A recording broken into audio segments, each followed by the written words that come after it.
How's it going, everybody? I am Kyle from Fantasy Forge Studios, and we are back with session 52 of Wilderland Adventures, Adventures in Middle-earth. We are joined by all three of our players today, and without further ado, we're going to just jump right in and have our players introduce themselves and their characters, starting with Theodric. Hey everybody, I'm that Tubby Australian. I'm one of the moderators here on Fantasy Forge Studios, and I play Theodric Grimborn. He is the 18-year-old man of Rohan. He is our Slayer with his trusted steed Barodorok. He is he's kind of the defensive tank of the group. Um, he's a little bit not so much naive. He likes to think the best of people, but he's also a realist. And right now, he's just kind of plodding around Stonyford, trying to help the townspeople fix the defenses of the town so that they don't die the next time any bandit wants to have a go at them. Absolutely. Our next player is Jessmine Sackville Baggins. Hello, I am Spiderfan33 in the chat, or I play Jessmine Sackville Baggins, the cousin to the esteemed Bilbo Baggins, um, Bilbo. even though she doesn't really want to be.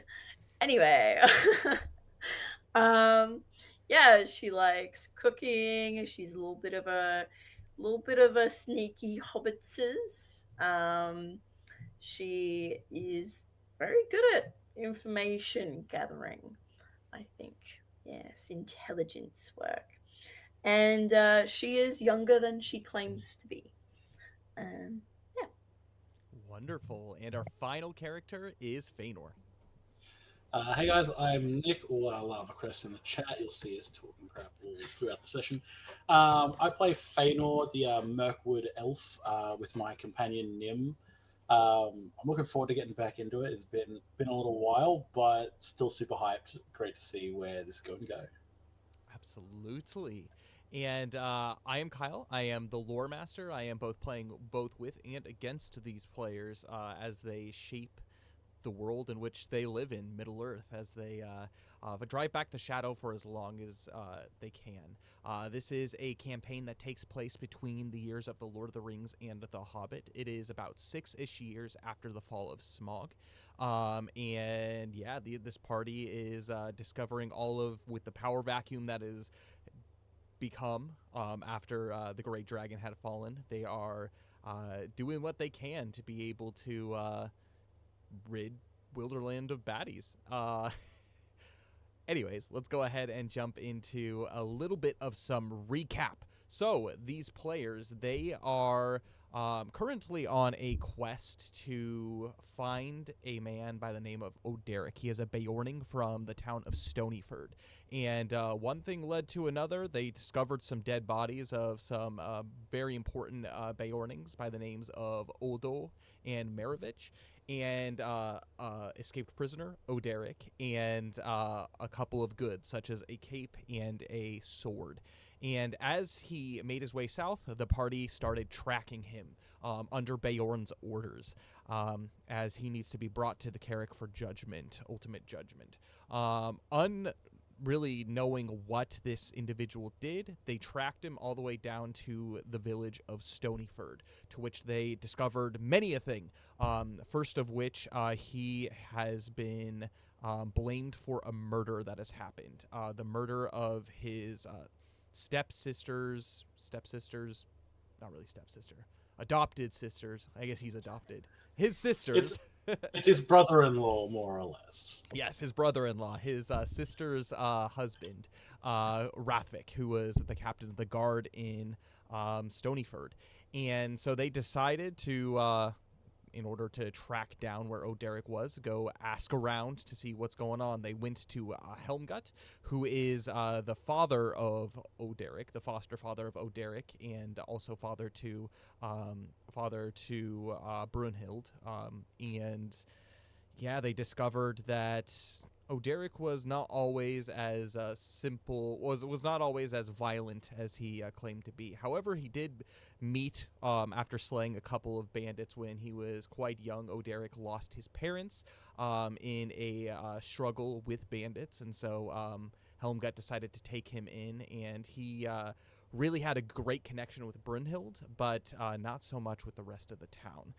Especially as he started getting older, he started kind of becoming reclusive and would often be found going out late at night, especially in recent days, recent weeks, returning with cuts, bruises, whatnot, going out into the wilderness, escaping into the nearby forest. But they are looking for answers about where Oderic is, as all basically signs have point to the fact that he was in Stonyford. And so, after speaking with a little bit to Helmgut, Jess spoke with Brunhild herself.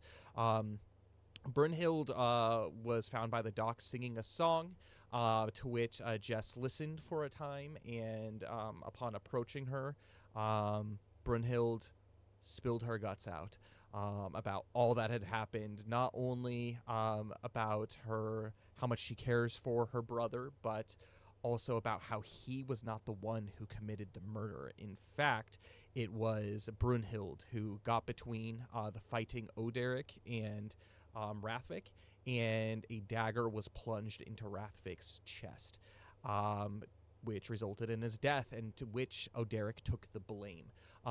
During the time as they were going around town and investigating, seeing the sad state of Stonyford, seeing people leaving in droves, many abandoned houses, and about only 6 men of fighting age to be able to defend the town, both Theodric and Feanor had set to work preparing the villagers, learning how to booby trap the nearby wood that surrounded the town, and also build up the palisades and barricades that had protected their town from bandits who had attacked 2 months ago, doing a doozy to their fortifications. And so they've done their job at doing that. But it is quite late at night as Jess is discussing this with Brunhild, and most likely at this point, Feanor and Theodric have finished up their work for the day and have made their way back to the abandoned tower that they were given permission by Ava, spokesperson for Stonyford, to be able to rest at. And the last thing that was mentioned by Brunhild was the fact that Oderic had asked her to come with him as he was going westward, as there is people who offered to take him in if ever he needed another family. She resisted that, and she decided to stay put, and Oderic decided to make his way westward on the other side of the Anduin. And I'm going to go ahead and turn it over to Jess. So you're currently at the tail end of this conversation. Perfect. Can I do a quick insight check to see if she's telling the truth, or if she's just saying, that she killed Rathvik in order to try and get some of the blame off Oderic? Mm-hmm. Yeah, absolutely. Go ahead and make an insight check. All right, I am still exhausted, so it will be at disadvantage. 3. It's hard to tell. It's hard to tell. the one thing that you do note is she seems pretty emotionally torn up. She doesn't seem to be hiding anything, but again, it could be a farce. But you've seen people cry before. This unless she's a really good actor, she's probably telling the truth. But again, it's difficult to tell. She did open up to you. It's hard to tell. She did. A stranger. Yeah. It's true. Yeah, not everyone would open up to a stranger, but I do have a good face for that. Perfect. So, we'll just sit with that and process that for 1 second. You hear a sigh, and she goes... She looks up at the stars and the moon. It's a clear night, and there's a little bit of mist on the Anduin, but as she looks up at the skies, you can see that basking in almost the light of the moon, she looks to you, looks to the water, and she says, "I best be getting home. Thank you for your ear, Jess." No one else in this town would understand. And she begins to get up and she dusts off her dress as she begins wandering very slowly, almost as if in a dream, in a daze, walking back towards the center of the town. I'll watch it go, and then I'll just quickly finish making my little wreathy flower crown, and then I'll head back to wherever we're staying. Yeah, you make this ornate crown out of all of these white and blue flowers that seem to be laden across the banks of the Anduin. These flowers are definitely quite distinct from the wildflowers that you've been used to at the Easterly Inn, or even those in the Shire. So this is quite unique, a unique piece to add to your collection. Nice. You begin to make your way back, and as you watch Brunhild disappear, she goes up this central path and veers to the left. You're unsure if she is to return back to her house, but upon visiting her house, it doesn't seem like she's been staying there. You have no idea where she is going. But you do eventually wander your way back to the tower that's on the far south end of town. And you see both Theodric and Feanor. At this point, it is about 1 to 2 a.m. In the morning. And with that being the case, Theodric, Feanor, are you still awake? I guess technically Feanor doesn't need to sleep, but... No, Feanor probably conked it a few hours ago. After all the rushing around and journeying we've been doing, and all the physical labor, manual labor today. Yeah, not even that, just like the strain on having to try and teach people stuff about the woods and how to set traps. It's been like a mental load as well. So Feanor probably got back to camp and didn't clean up, didn't scrub up, nothing, and just laid face down in his roll. Probably rolled out his sleeping bag and then laid down on it, and that's it. He's just been gone. One of the things that you've noticed is there's no actually proper stables here in Stonyford. These people don't really use animals, you can tell, to till fields or do anything like that. In fact, both Baradorok, actually all three, Baradorok, Burgundy, and I guess technically Nim probably isn't tied up anywhere, but at least the pony and the horse are tied up right outside of this tower.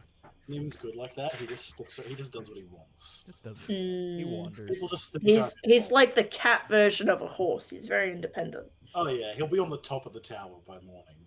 Hell yeah. Those sweet hops. What's Theodric doing? He's probably asleep too.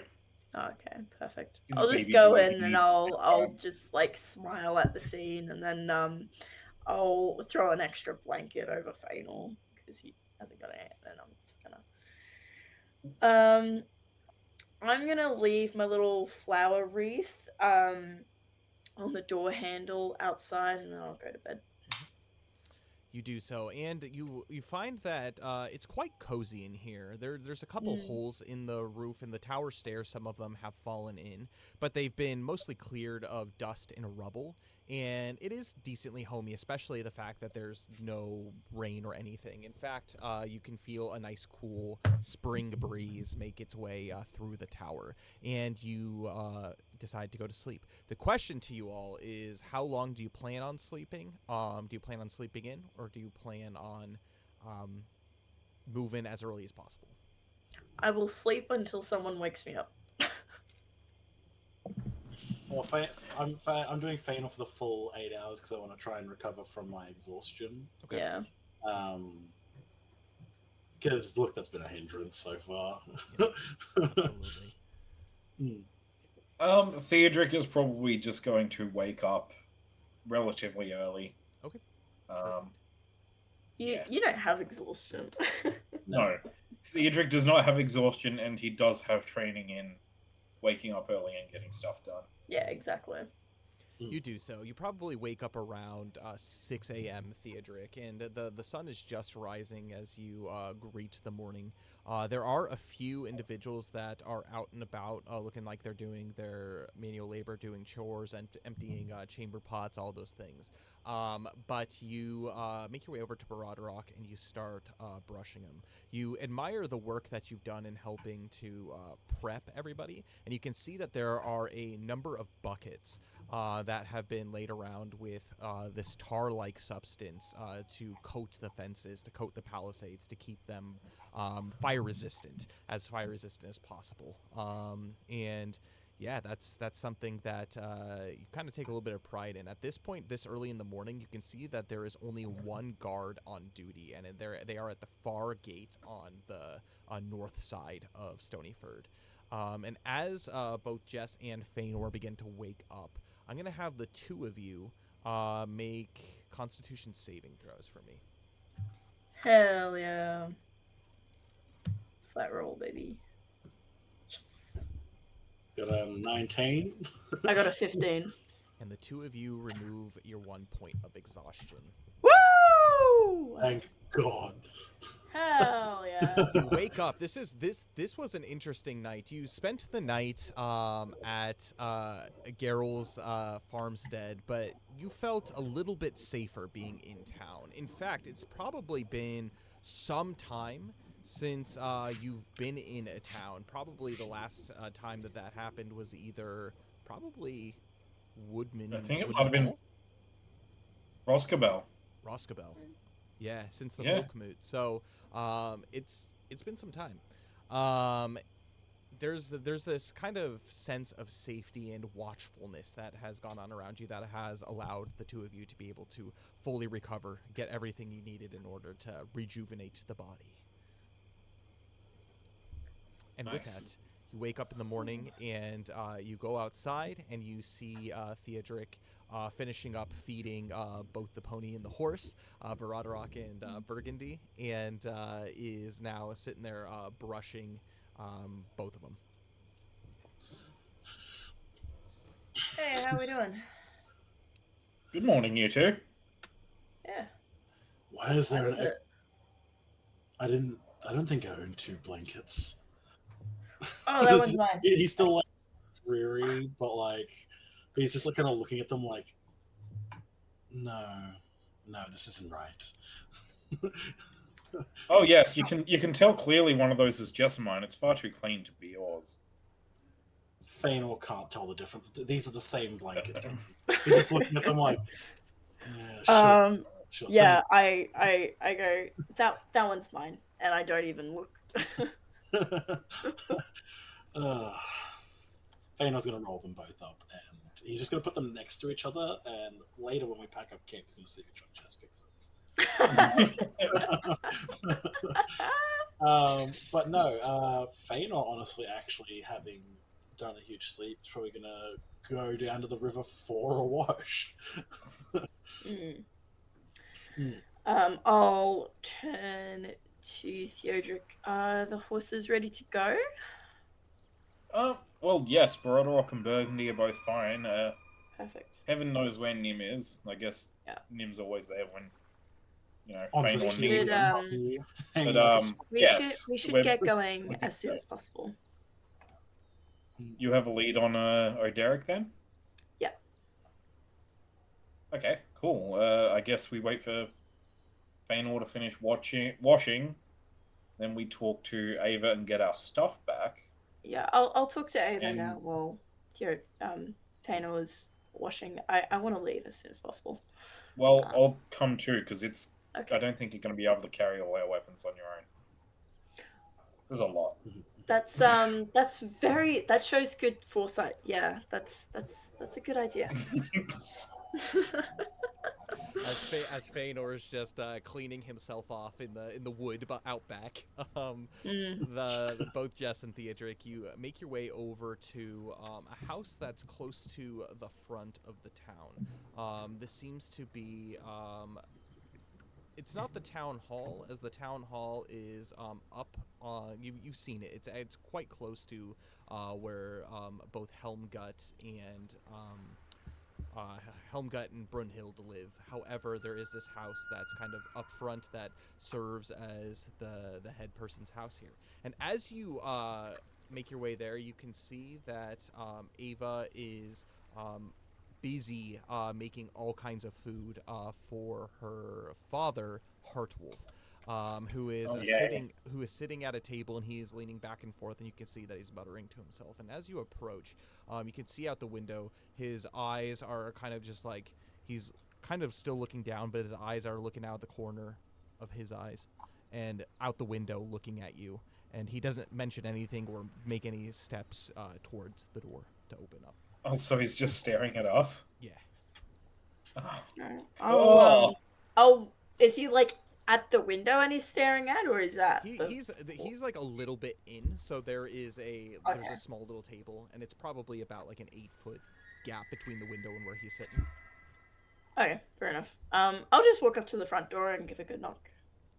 You hear who is it? It's quite an early hour, isn't it? And it's only like 9 a.m. at this point, but it's Jessamine and Theodric. We wanted to talk to you. Oh. You hear a pause for... Well, you don't hear a pause. There's a pause for a moment. There's and a pause. I hear this between the...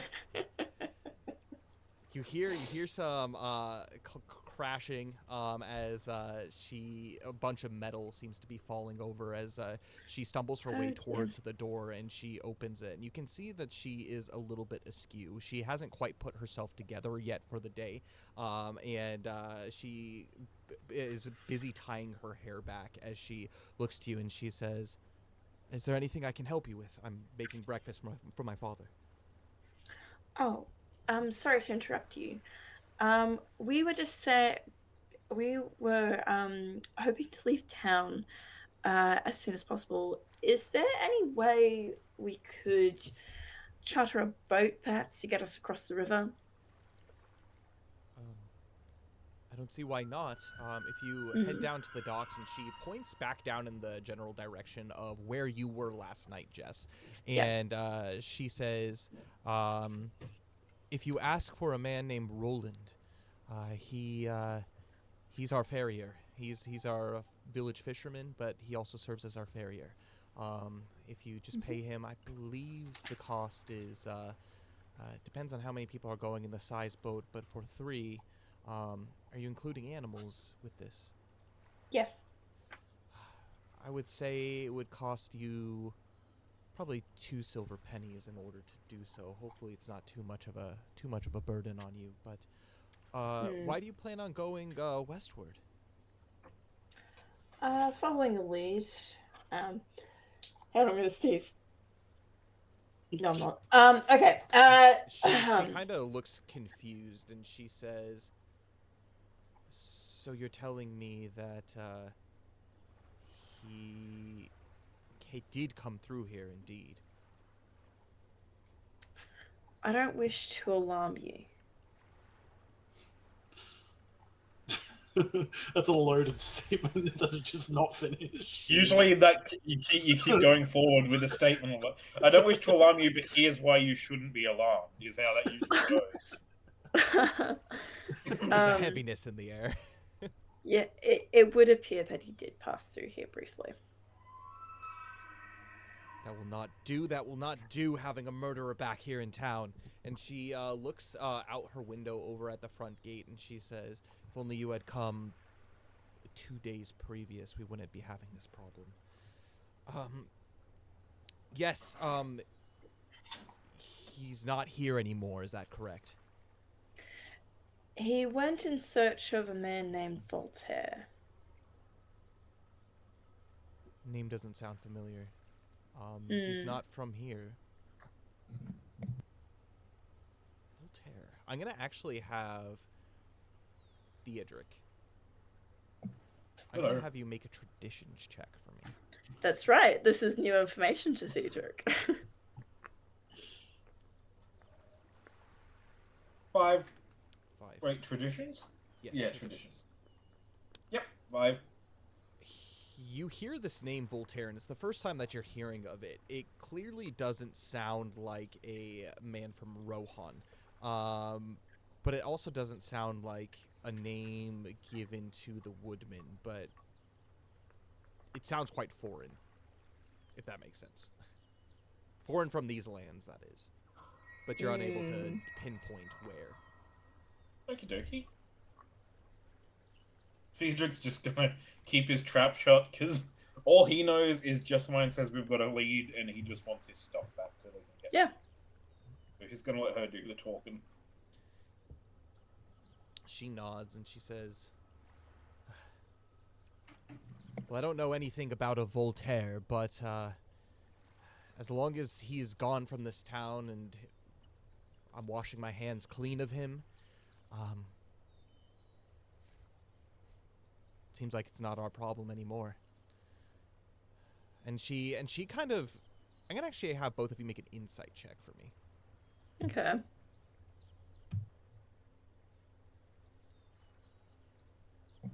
$13. 10.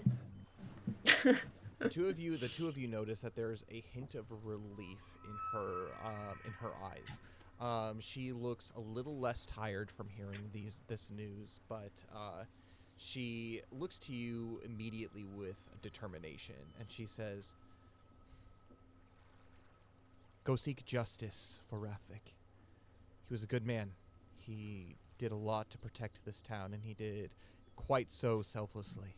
Hopefully by bringing Oderic to justice, Brunhild will finally return home and get some sleep."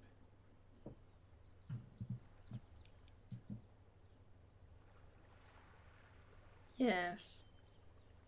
Perhaps. But we can only do what we can do, I suppose. And Theodric's going to just pipe in and be like, so, do we just go back to that guy to get our stuff? No, Or, and like, she do you need says, to give us a note, or... She says, I'm so sorry, and she turns around, and you can see that there are a bunch of fallen armaments that have collapsed. Basically, they were leaning up against the side of the wall.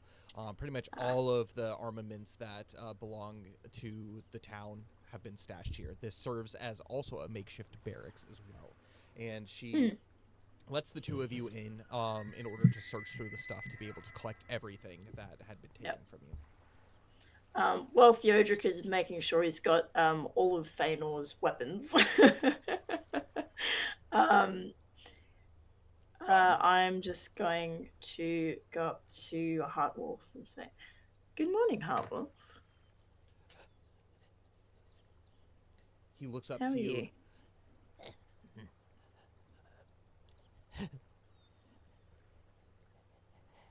Food. Breakfast. Breakfast is good." And he looks up to you immediately.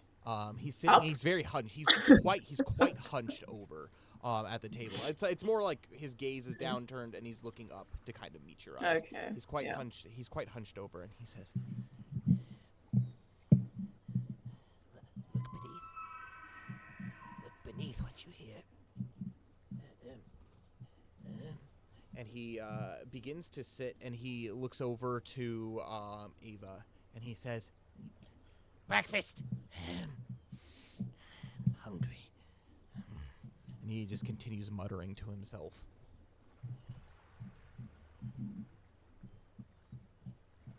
Cool. At least it's not ominous muttering to Theodric again. Yeah, It's true. no, He's that's not doing fine. that. We do like something different every so often.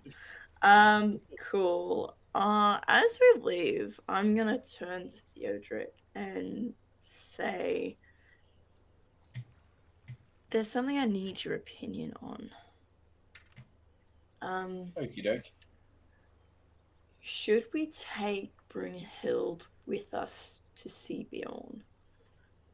I feel that we should, but I'm not sure if we should take her while we're pursuing Oderic. Perhaps we should come back and collect her on our way to Bjorn. What do you think?" Why would we want to take her with us? You still haven't told Theodric that she's the one. I know, I'm aware. So Theodric's just like, She did witness the events, to be fair. You're not there. No, I know. But, like, everyone's recall from what happened last time. Yeah. Yeah. Like, Theodric's just like, I'm not sure why we would need to take her there. Man's already been sentenced, essentially. Like, he was already being escorted to Bayonne for judgment, so it's not really that his guilt is in question. Plus, we don't exactly have another horse for her. Yeah, it's true. Yeah, we'll come back and get her. So we know where Oderic is, or at least where he's going? Yeah, I was talking to Brunhild last night. She told me some interesting things. And she said that Oderic was leaving across the river. He wanted to take Brunhild with him, but she refused. She told him to go visit this man, Voltaire. Apparently Voltaire will keep him safe, so that's where we're going. Okay. Generally, anyone who would keep a wanted murderer safe is probably not somebody we want to tangle with. So hopefully we can reach him before he reaches this Voltaire fellow. Theodric, can you lean down so I can whisper in your ear? Sure. Why not? Brunhild told me that Oderic did not kill Rathvik. Okay. Well, I'm assuming someone else had to have. Brunhild did.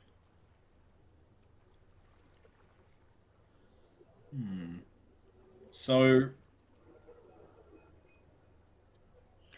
He was very angry and jealous, and which a one? knife got involved. Oderic or Rathvik? Rathvik. Okay. Well, reportedly. Admittedly, the only two witnesses have reason to lie. Which is why I don't want this getting around town. Okay, well, then if that's true, then why would Brunhild kill Rathvik? All of the townspeople sing his praises, talking about what an incredible guard he was. Just keep this low. We'll go find Of course. Fana, we'll go across the river, we'll talk more later. Okay. And you do so. Feanor, what are you doing after you get ready? This probably takes about 30 minutes as they start making their way back across town with all the gear. Feanor probably does wander through the town and is just kind of looking at the lack of people that are here. It is quite ghost townish.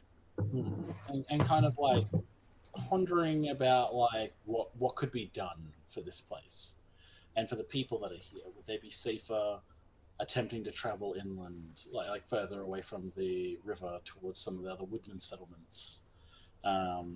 And he immediately discards that because, even from what he was talking to people yesterday, he knows that many of them would rather die than leave their home.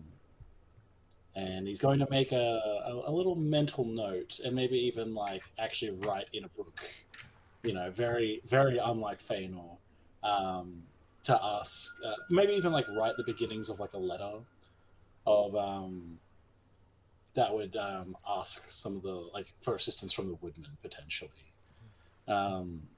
This is not a part of their territories, but these are peoples who this could be a good additional hub potentially for trade, and maybe even have stations nearby, things like that. Especially if there's raiders coming from up north, it'd be good to have an advanced warning system of that before they get to woodman territory. A very quid quo pro, hey, we help you out and we help protect yous, and you kind of help us, provide us with goods, kind of thing. And just taking notes on the kind of things that the town seems to be missing, lack of a fighting force. Perhaps we can talk with a bit of Mogdred's men. They can be hired as limited mercenaries out here, or at least some sent to train people out here. Just general notes like that, the kind of things that the flows and the things that a town needs to operate that's currently lacking, to make sure that the people here don't just end up wiped off the map. I would imagine probably he's actually pretty deep in thought and wherever Nim is, he'd probably like wander up and just like hit him in like the arm, and he doesn't even hear him coming up. Just completely like pen got like his ink spills over the whole page that he's just on. Like the idea of him just being really deep in thought on how to best help these people is the main thing he's really thinking of. He's not even really even thinking of Oderic or Rathvig or anything, just these people here and now, and what he can do. Absolutely. And as you continue drafting this letter, you hear some clinking in the distance as both Theodric and Jess make their way over to you. You can see that Theodric has already put all of his weapons and whatnot on his person, Jess as well. And both of them, primarily Theodric, are carrying your plethora of weapons that you had to give up as you Yes. made your way. We also have all the horses. So. Yep. As Theodric approaches, he just says, "Behold your stuff," and he just kind of dumps it in a pile in front of Feanor. Thank you. It's not like I like to think it's all like tangled up in the net, so you have to like untangle it. Oh, this is just great. Thank you. Come on, hurry up, we're leaving. I'm getting my. Oh, we have a heading. Yes. We'll explain more once we're out of here. Feanor's still trying to unwrap everything. It's like all like tangled like cords are when you have like that cords box. It's just like, and he's like, how does this? What's going on? Oh my! Yeah, you should see the state of the armory of Stonyford. It was something to behold, my friend. Well, look, if we pass through here again, maybe we can offer some more assistance. See how they're going. I would love to pass through here again, Feanor. I really would. But for now, we need to chase our mark. Yes. And according to Jessamine, we may have to come back anyway on our way back to. He's just gonna raise an eyebrow at that and kind of look at Jess like, "What have you been getting up to?" I give him my best, most innocent smile. Who, me? Yes, you little mischief maker. I have never made mischief in my entire life. Yes, now. Well, with that, Feanor's probably actually just going to hop up on Nim, having re-equipped himself. Well, which way? Over the river. With the deer? Yes. And multiple... Do they have boats? Yes. Okay, that's right. You know, sometimes I wouldn't be surprised if you just said, no, we're just swimming. Swimming across the Anduin.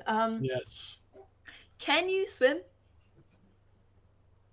This is not important information right now. Because I was going to say I can't, that's all. Yeah, of course I can swim. Oh, okay. Of course. Yes, there's large bodies of water in the woods very often. Yes. Yeah, same with the Shire. Just many rivers. You know, ocean everywhere. Not ocean, you know, just There's an ocean in the Shire? Whatever. What? I've seen maps. I've been to Bree, you know that. I've seen a map once. Oh my god. Just like kind of looking at it, I look at Theodric and I'm like, Valneth's missing so much here. Do you reckon he's ever met someone who's only seen a map once? I think Valneth would have had a heart attack. To be fair, though, if you asked me to point out the Shire on a map, I probably couldn't do it. But you've seen maps. I mean, other places. I mean, I've seen them. I haven't really looked at them or studied them in any depth. You know, I'm like, anyway. There's Rohan. Here's all the places I have to look after. Everything else is kind of. Here's the things that aren't Rohan. Yeah. Well, who knows? Just maybe I'll get you a map and you can pin up and string all the places you've been, and make it like be able to track everywhere that you've been on. But for now, let's get a boat. Is it going to be terribly expensive? She said about two silver pieces. Oh god, that's like nothing. Okay. Let's go. Well, don't tell them that. They may try to haggle. No, exactly. Yeah. If anything, haggle them down. Well, look, I think we've got a little Oh. bit of goodwill from helping them, build barricades and, You'd think so, traps but and Particularly my again, foot. as one who knows, these people will take every penny they can get. What's that supposed to mean, Jess? And like as we're walking, I mean, I know the price of mushrooms, right? I know the price of mushrooms. Why would you pay for mushrooms when you can just find them in the woods? They're literally free. You don't know the price That's a good of mushrooms. point. That's Yeah. why. Yeah, I You don't know the price of mushrooms. They're And worth you nothing. don't know the price of good mushrooms. They're Talk to literally me when you use a cheese knife correctly. It's a blade. I eat with a blade, and one of these forks. Kyle, if you don't cut this off, this will one is continue dirty, all I night. just I'm cycle just through to letting the you know. next I'm enjoying.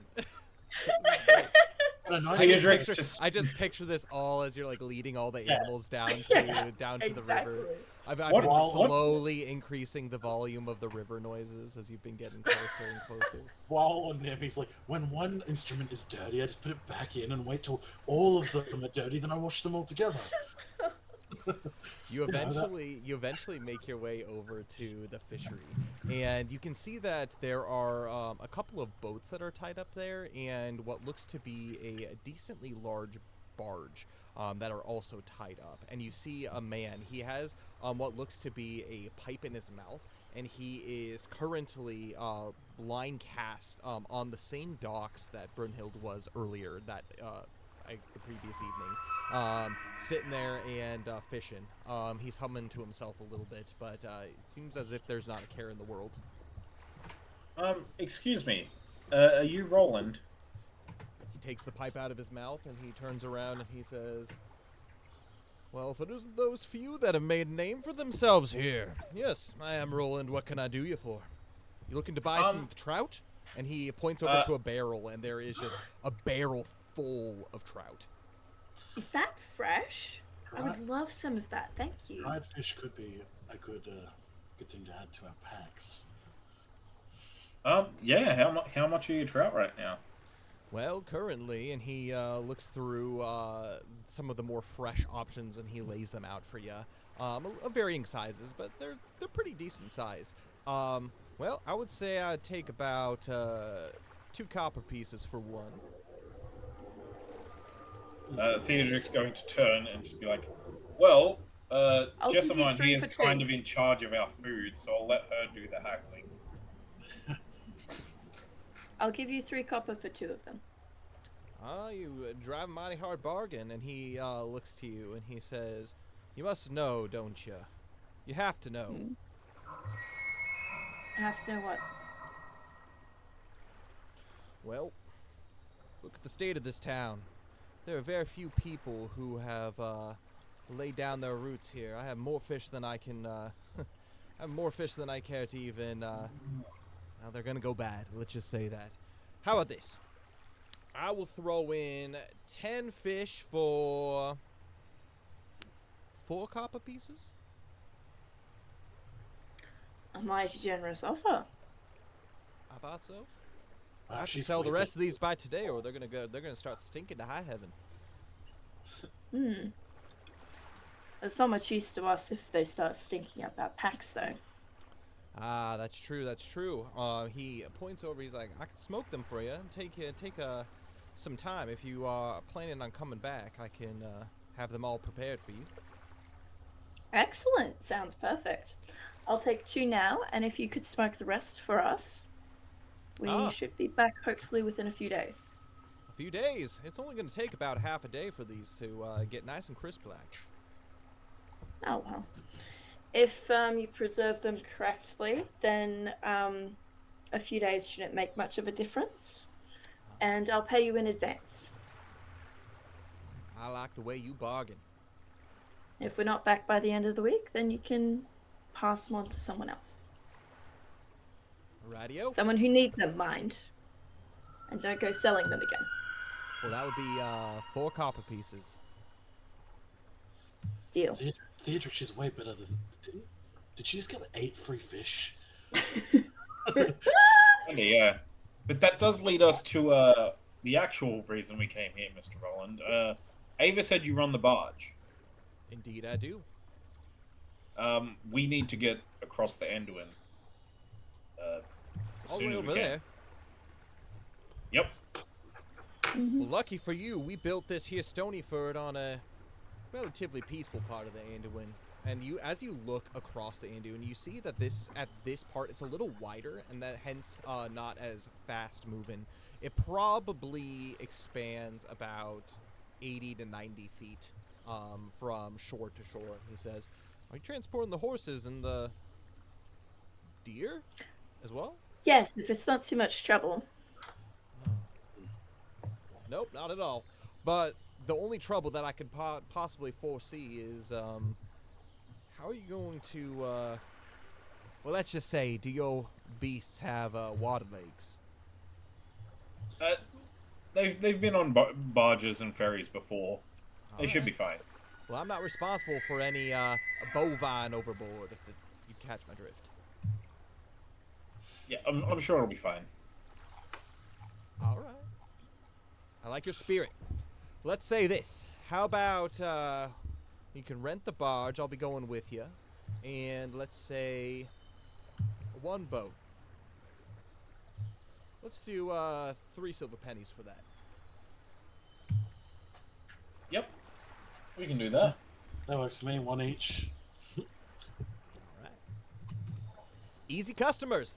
Well, if we want to go ahead and load these beauties up, and he sizes up specifically Baradrock, and he's kind of keeping his distance from Nim, but he goes over and he starts patting the mane of Burgundy, and Burgundy doesn't make any move one way or the other, and he says, "All right, now, quite carefully now. I'm gonna have the 3 of you individually for each of your mounts make animal handling checks.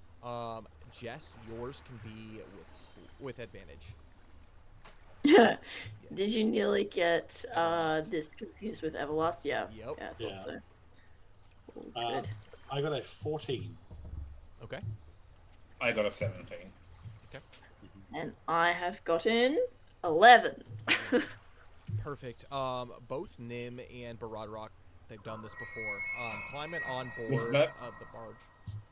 Sorry, was that with advantage for you, Jessamine? Yeah. Okay.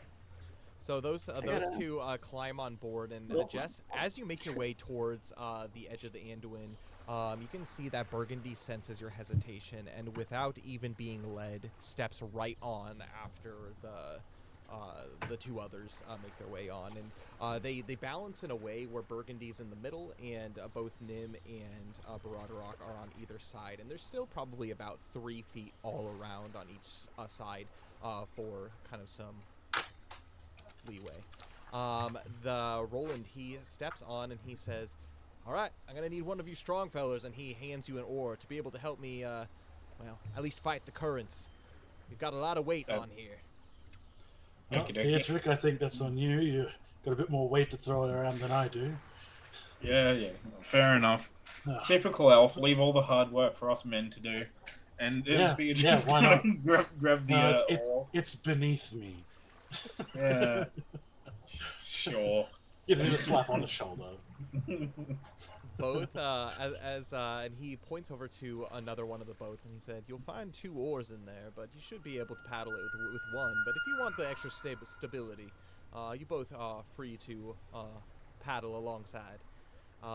Should take no more than 15 minutes to cross." Excellent. Cool. Okay. You slowly begin to make way as you kick off. You can tell that there definitely is some push, and by the time that you make your way down to the other side, you're going to be for sure downstream from where you were. But I'm gonna have Theodric make an athletics check, and then Feanor and Jess, I'm gonna have you make separate athletics checks for me as well. Okay, I got a 19 on my athletics check. I got a 16. I have a -2. I rolled a 2 with a -2. I got a 0. Oh god, if she falls But overboard, can I it wasn't catch a her? natural one. It wasn't a natural one, okay? If she does fall overboard, I will attempt to get her. You begin to push off, and about halfway through, as a jest, this is a strong current, at least for your arms, and you lose your oar as it goes. You see it go floating down. However, Feanor is able to navigate your boat to the other shore. Theodoric, you have no problems. You can tell that Roland has done this a time or two. Maybe perhaps not as many livestock as this, but with both of your help and your strength, you're able to get through probably about a minute or so behind the small boat as you greet them, and all of the animals do get off. He tips his hat and he says, "Thank you kindly. I will make sure." And as he takes a rope and ties off the barge to the boat, he gets into the boat and he sets up both oars and he says, "Safe travels. If you need absolutely anything, just holler." And he begins to row his way back across the Anduin. What a nice man. I was gonna say, seems like the cheery sort. Yeah. All right, let's look for this boat, and I'll start scouring like the banks of the river to see where Oderic may have left his other boat, and then as I do, I'll catch these two up on. Yeah. Can I do a perception check real quick? Yes, absolutely. I just want to make sure we're alone. Oh, I just want to make sure we're alone. Perfect. Oh, fun. Yeah, do that before I start spilling everything. You are completely alone. Definitely all of these bodies, including deer, horse, and pony, no wild creature is going to be anywhere near. And as you scan the horizons, you can see pretty much nothing as far as friend or foe out there. You do notice as you scan further, off in the far distance, you can see the Misty Mountains, the kind of the more southern end of them. They don't seem quite as tall down here as they do up north, but they are quite a sight to see, and they're very beautiful. And just beyond, or just before that, you can see what look to be a scattering of small forested areas as well. But between here and there, it seems pretty flat. You can see both directions, north and south, pretty much as far as the eye can see. Upon making sure they're alone, Theodoric's going to turn to Jess and be like, "So, what did you find out that required all the secrecy back in Stonyfield?" Yeah, I'll tell you, just help me look for Oderic's boat so we can find his trail. And then I'll just basically give him a story. Yeah, so I was talking with Brunhild. She seemed really upset. She was very eager to open up to me, which I thought it might be suspicious, but at the same time, she seemed genuine as far as I could tell. But anyway, she told me the whole story.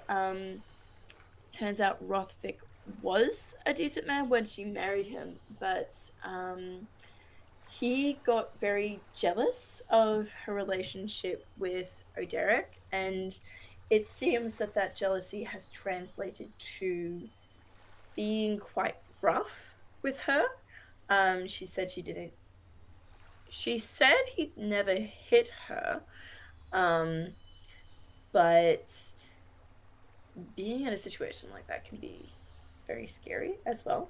So who's to say how it may have escalated? And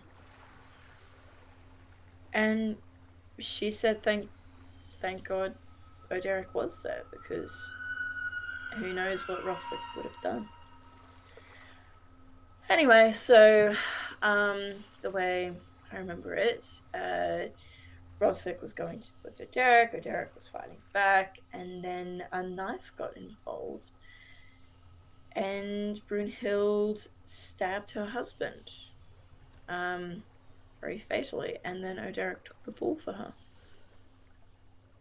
So it seems that the things people were saying about him, being a little strange but not really the murderous type, were accurate, were true. Well, I And think we should Rathric know better wasn't. than most that bloodshed should not come easily, but when it is necessary, it may be done, even by, So, even so what? by. I'm sorry. So, what do we do now? We now have information that he was not a criminal.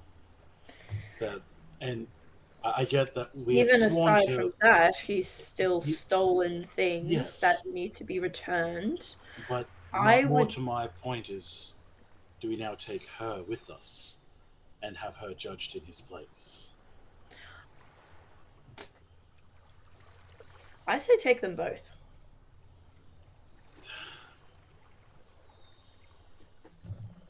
We can take them both. We can present Bjorn with the facts and what we've discovered, and then see If what he was happens. That if he was already willing to take the fall for her before, he would be willing. I'm sure he'd be willing to do so again. But is Brunhild going to be willing to let him take the fall? Exactly. Yes. I mean, she was last time, but if what Jessamine says is true, she's been torn up about it and feeling guilty. Yeah. And if I can be honest, Bjorn will be able to give an unbiased opinion of what should happen. From what we heard at Stonyford, the people of Stonyford seem to believe that Rathvic was this paragon of virtue and goodness. If we were to tell them that he was abusing his wife, As outsiders, they probably wouldn't. they wouldn't take believe our us. word. No, you're right. It's far easier to pin things on the strange, unfriendly man that they've already kind of pinned all the troublemaking on. I think that we have to take them both back, but I think that seems to be the correct thing to do here. I see what Oderic's done. He still robbed valuable items and fled, but honestly, I can't say I would have done any different. If I was convicted of a crime that was not my own, but I was taking the fall for, I know I'd never be able to return home. I don't know if I would just hand myself to my potential jailers and potential executioners. It's just something to keep in mind. I do also think that we've kind of glossed over the circumstances of which when he stole Mirovich's sword. They were under attack by orcs. He needed to be able to defend himself. Admittedly, he could have probably taken Odo's sword, and instead he went for the shiny one, but... Well, we all would have done that. Yeah. Right. I think... But, I guess the point is, we have been paid by Bjorn to do this. Yeah. And it's not on us to dispense justice either way. If we let Oderic get away or if we leave Brunhilde be, that's not justice. No. Okay, so we're in agreement then. The best course of action is to bring them both back to Bjorn for judgment. I love how lawful we're being right now. Yeah, this is crazy. Lawful good! Woo! It's more investigative. This is figuring out all the options. I like to hear it. It's good. I'm thinking we're more just bounty hunter style, like not our problem. Yeah. Well, it's literally not our problem. Well, that's what y'all are doing. We're not getting paid to be judge, jury, and executioner. Yeah. But I have to think about this. Are we willing? Well, I know we're going to take them back, but take them back to Bjorn. Like, matricide is still like a crime. Yes, like he may have been yelling, he may have been, but but what was he reaching for his own blade? Was he going to kill? Was this too much force? Was this more force than necessary? Things like that. Like I don't know. We have just other people's words for it. It is still, if it wasn't actually in self-defense, if it was preemptive, if even if you thought they were going to hurt you, so you did it, if there was no intent for them to actually harm you, no matter how loud or aggressive they may have seemed, that is still murder. Yes, think- but I don't think you're lending the appropriate gravity to the situation either. A man was murdered, yes, and another man was It's taking the true, fall for it. yes, but this is what I'm trying to say. We don't We just- know if, Yes. from my perspective, it seemed like Brunhild was being very genuine in what she was saying to me. But I it could have appreciate that. been it could have been completely different. We don't know. The only two witnesses we have are Oderic and Brunhild. The best we can do is present our findings to Bjorn and let them speak for themselves. I just want to set expectations here. Mm. If we're taking Brunhild with us, I will tell her why we're taking her. Oh, of It's course. not to offer, not to be as a witness to whatever was done with Oderic. It would be to tell her that you're potentially going to be convicted. You may be held in judgment for the things that you've done. That All seems to right. me to be the right thing to do. Yes. But I would add to that if she resists, we still have to take her. Yes, that I agree. We're in the same point for that. I just don't want to deceive them, either of them, that this may not go entirely in their way. Of course. We'll tell them what we know. We'll tell Bjorn what we know, but I want to set that expectation. I don't know what kind of punishment Bjorn and his people would hand out for such a crime. We have to be prepared that with our actions, we may be potentially sentencing people to death. I also People want who to. are emotionally broken, people who have lives and may have been perfect citizens all the way up to that moment. I don't want the gravity of that to be left behind. I also think we need. What'll this do to Helmgut? Sadly, Brunhilde's all he has. sadly, it's not really something that needs to be considered here. From what we can tell, all that Oderic has done is committed more or less a petty crime. And if the artifacts were returned, then nothing has really happened here. He could return to the town. Yes, his perception of him might be less than stellar, but he wouldn't have been released by Bjorn if he was a criminal. I think no matter how this goes down, I think the chances are pretty low that Oderic would return to his home. For the sake of his father, he might. Perhaps, yeah. And who knows, maybe this will all go right and the pair of them will be able to return to home, and if they want to go their own ways after that, they can, but there is a real chance here that this man loses both of his children or loses his daughter and his son never comes home. I don't want that to go past our minds, that she may have just committed murder. She will probably be held accountable for that. We can't really hide that information anymore. The people in this town are going to know. It's going to color their opinions on someone they thought was a great hero. It's going to, disrupt a lot of life here. There's no reason for the townspeople to know. We can go to Brunhild and give her the option of coming quietly so that no one else knows. And if we're forced to take her, then the townsfolk will. Well, not that'll react be kindly. the choice that we present her with then.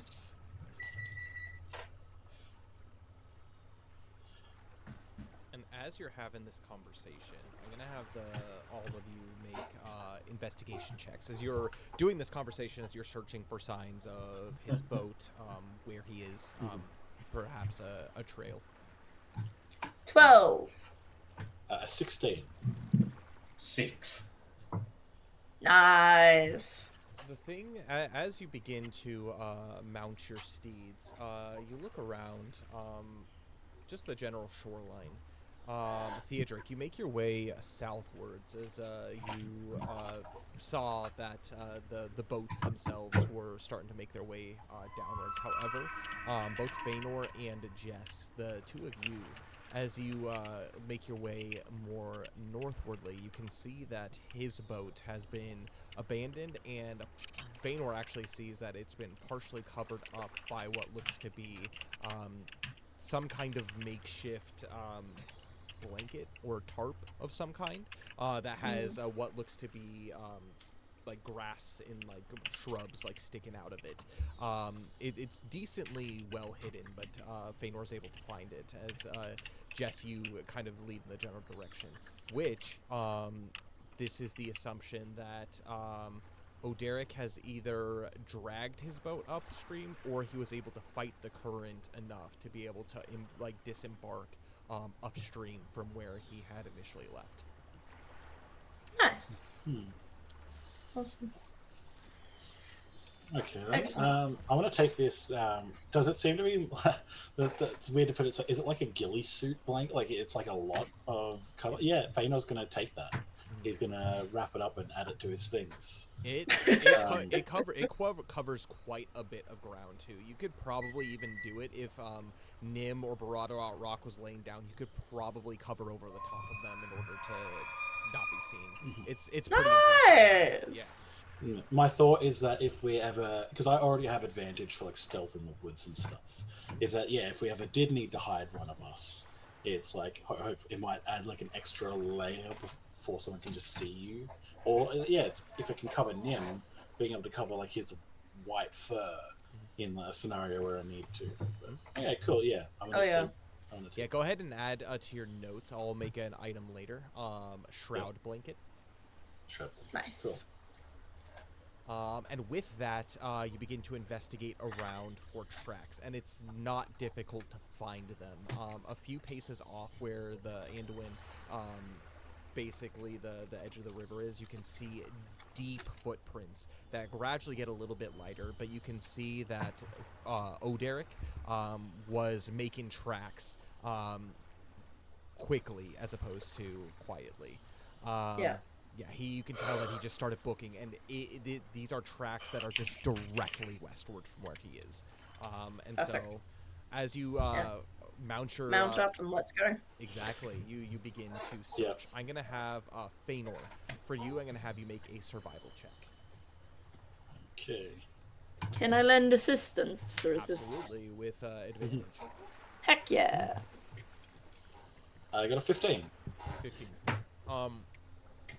You're able to easily keep this. He hasn't even veered one way or another, and you do lose the trail for just periods as like you start to make your way into the tall grass, but you can see that many of the tall grasses have been broken as someone has clearly made its way. However, Theodric, you do notice something a little bit odd, probably about an hour and a half into the search. I'm going to have you make a survival check as well for me. Okay.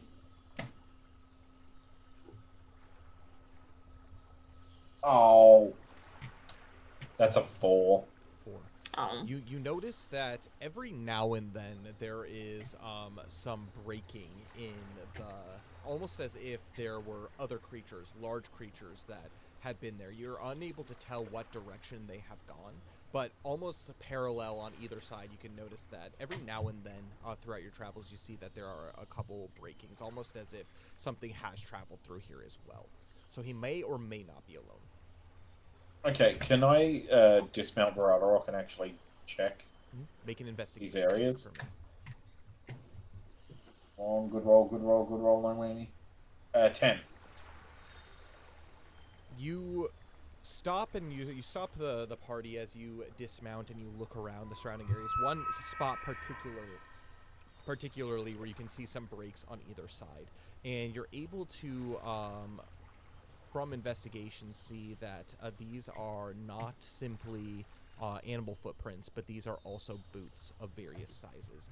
There's probably, if you were to assume on either side, 6 or 7 other people with Oderic. Oh. Theodric is going to pass that information on to Jessamine and Feanor And can you tell by how heavy the boots are whether these people are armored? It's difficult to tell, especially since these tracks showed up probably about an hour away from the Anduin.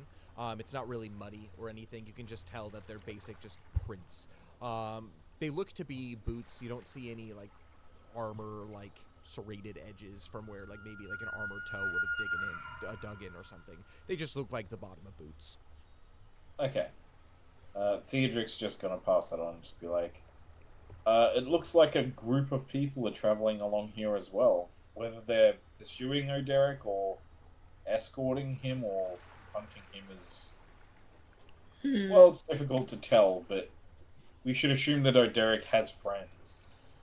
Well, I think it might be in our best interest to get him to come with us to say that if he does not return with us, then we'll have to take Brunhild in as the murderer. I think, potentially doing this in a non-violent manner. Who knows the people that he's with? He may have told them that there are bandits pursuing him or mercenaries, but if we can get him to come with us willingly, we can avoid any potential bloodshed. Yeah. Good work, Theodric. I didn't notice the extra tracks. Thank you. You continue onward. I'm gonna Yes. keep an eye out for extra people then.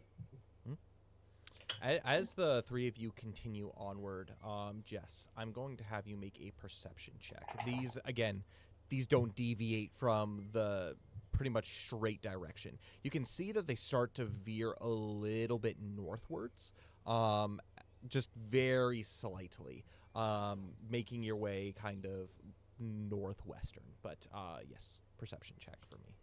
I got a 1 for a total of 2. Not really well tonight, guys. You're pretty much just noticing the same thing that the patches where there definitely clearly have been people, and with the context put into place, you don't see any like physical people, but you can see spaces where there were people, multiple people, as you continue onward. You travel for a couple more hours as the Misty Mountains in the distance start to become closer and closer. And you can see probably within about an hour and a half's travel time. It's probably 1:30, 2 o'clock in the afternoon at this point. You can see that some of the more wooded areas, you've left more of the plains behind, and the more wooded areas have started to approach you. And at this point, you can see that they start to take a little bit of a detour back kind of southwest, almost as if they turned around for some reason. At this point, though, I'm going to have the three of you make investigation checks for me. Oh, yeah. Ooh, sleepy. Sorry. Oh no! I got a 12. 14. 1. Hmm. Not in that one, just a 1. Just a one. Oh yeah, that's important. Theodric, you continue to follow the tracks back southwards, like southwestwards, as Jess notices something out of the corner of her eye. There is a small trail that has been broken within the grass, and you can see a number of footsteps, almost as if they had been coming from the north down south.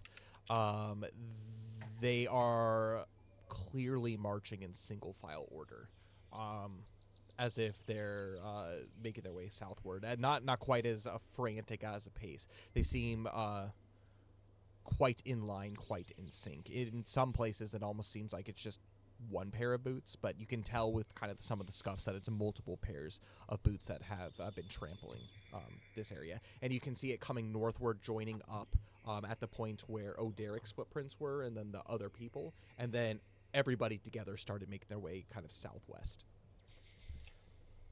Hello. Look at that. There's more people joined in. Oh, lovely. Okay, this is totally off topic, but have you guys read Winnie the Pooh when they're going around the little shack? And That was a really good impersonation. No, it's been a long time since I've read Winnie the Pooh. This is exactly. Remember when they're going around the tree and they're hunting heffalumps? It's just And their own then- footprints. Heffalumps and weasels. So the Woozles. Tracks. Yeah, and it's Heffalumps and woozles. How dare you?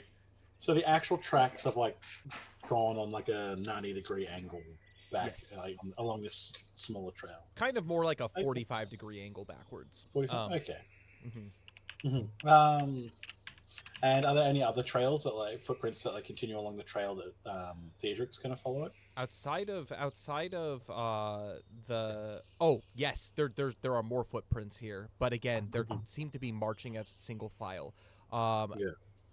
It's difficult to tell whether they met up and went a direction or whether they one of the footprints went before the other, if that makes sense. Yeah.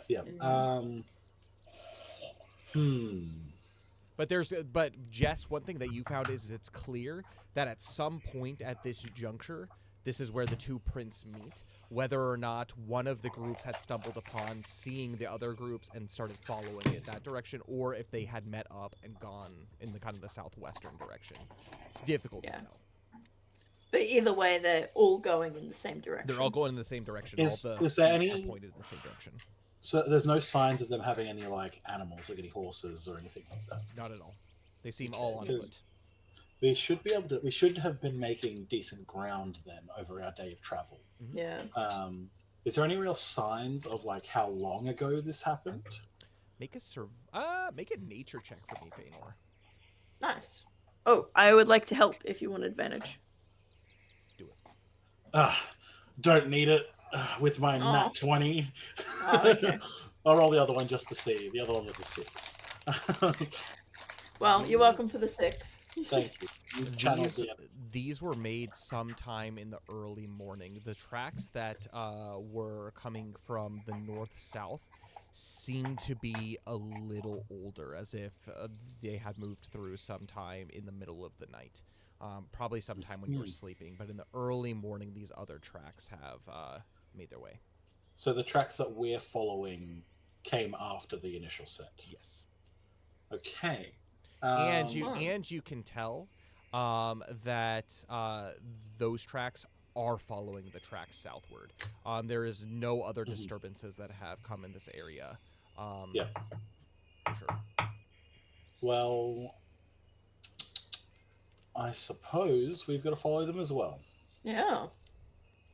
Well, all these tracks, they all seem to... You said southward, right? Yeah. Mhm. They all seem to head southward. And Feanor, with that nat 22, yeah. as a total amount of people, including Oderic, that you've been able to tell as far as the boot strides go, it's going to be 14 people. All right. Lads, I hope we have our murdering weapons ready. No, as opposed to our just knocking them out. No. Okay. We haven't seen any signs of them stopping since we found Derek's tracks, have we? There was one sign. No making camp for like a few hours. There was one sign where there was probably for about an hour and a half, probably about an hour ago. They had stopped by, and there was like a small kind of padded down area where they didn't set up a campfire or anything, but you can tell a number of bodies had sat down within the tall grass. Okay, based on these tracks, I can tell that this is either early morning. Some of these are early morning, and some of these were last night. They're all making their way southward.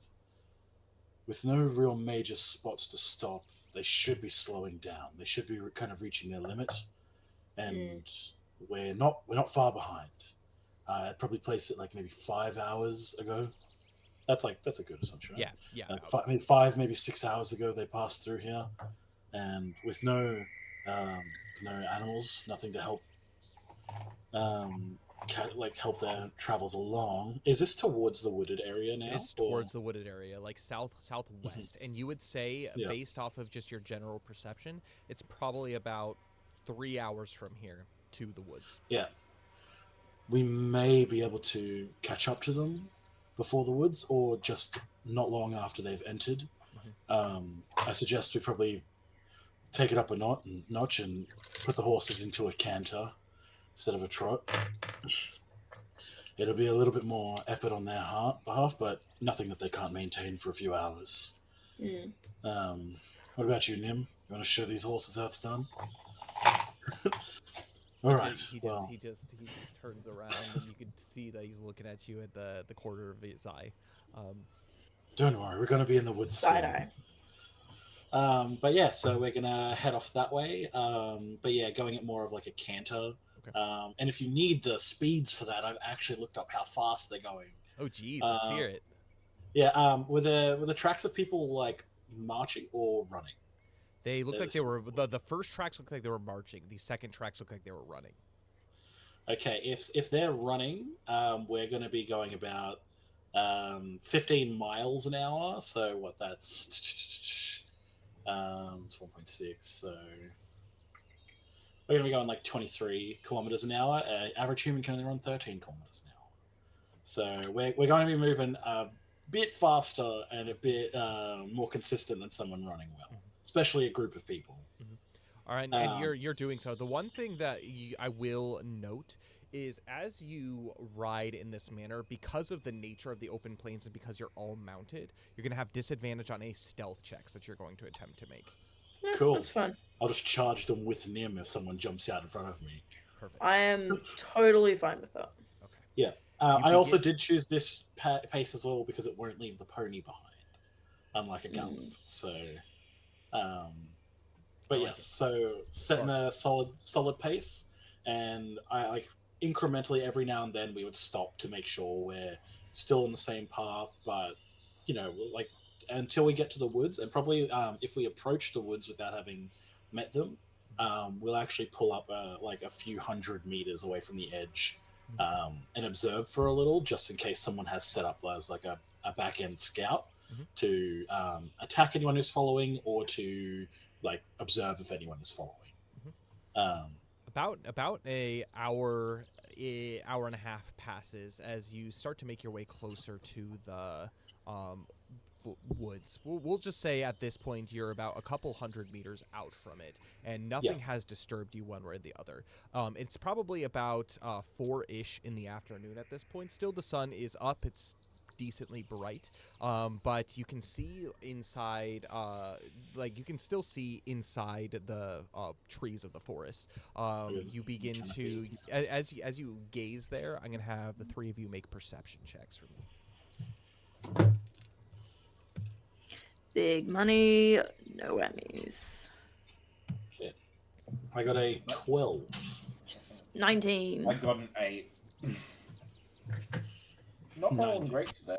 The three of you do notice that these tracks at this point kind of begin to splay out around this point, as if they're entering the forest at different locations. Feanor, with your 12, you're able to see a little bit further in, and you can see what looks to be some hewn trees, almost as if recently they have been cut. However, Jess, as you narrow your gaze, as you look deeper and deeper into the woods, it might be actually easier to see at night if there were any lights from within, but in the daytime, you can just barely make out the shadows of tents, and you can actually audibly hear the sound of many voices chatting.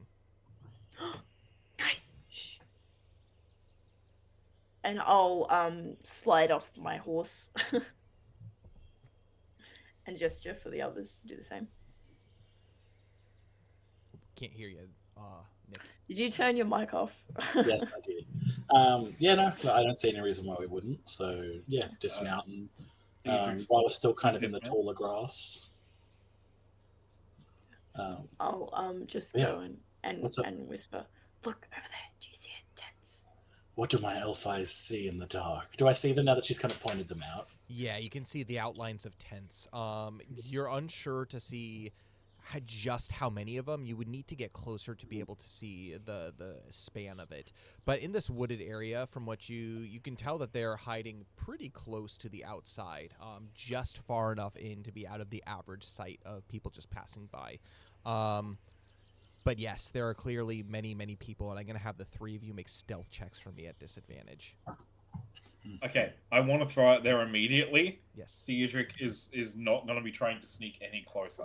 He is going to stay with the horses because stealth is not his thing. At disadvantage, I got an 18. I got a 16 at disadvantage. So Theodric, you don't have to make your check since you are staying in place. But as both Jess and Feanor begin to creep closer, you begin to hear chatting about a number of things. You can tell that one group of people are talking about the hunt that they had just recently had. You can tell another group are talking about the inclusion of new, and you hear very specifically the word recruits that have just come into in camp. And then you hear the sound of a very almost kind of lordly voice. Someone who seems to have charge calling out an order every now and then here or there. And pretty much talking about like, bring me this, bring me some wine, or eventually after some time say, bring me O'Derrick. You know I gotta sneak closer and see who this guy is. Would you say we're like based on like how like are we on like the edge of the woods and stuff now? Like we've gotten close enough to be able to hear the people and stuff? I'm going to have you. They don't seem to be being inconspicuous in any way, to be quite honest. If you want to creep closer, I'm going to have the both of you make one more stealth check for me. Before we do that, to get to the border. Yeah. Before that, I will say, Jess, do you see any guards? Anyone on watch? There seems to be a rather not a large host of men, but it seems like too many to not have a guard. Theodric, I'm going to have you make a perception check with me. It's going to be at advantage. Jess, I'm going to have you make a perception check for me at normal. Okay. Perfect. I got a 19. I got an 8. Jess, you do not see anybody. In fact, it's actually kind of disturbing that you've, in the broad daylight, have been able to get this close without any signs or calls. Theodric, as they continue to creep closer and you scan the horizons, kind of like checking their back, you can see that south and north of your location, you can see that there are arrow tips that are pointed directly at Feanor and Jess as they begin to creep closer. They don't seem to have noticed you at all, Theodric. Shit. Who's closest? Enemy-wise, who is closest? So they are inside the woods, and so you can basically see like the arrows like pointed like within like the boughs of the trees, north and south.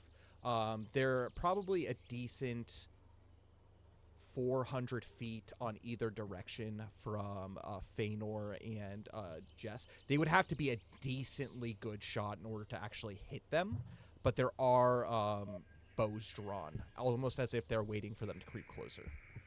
So you said they're up in the trees? Up in the trees and down on the ground. There's probably 6 in both directions. Okay,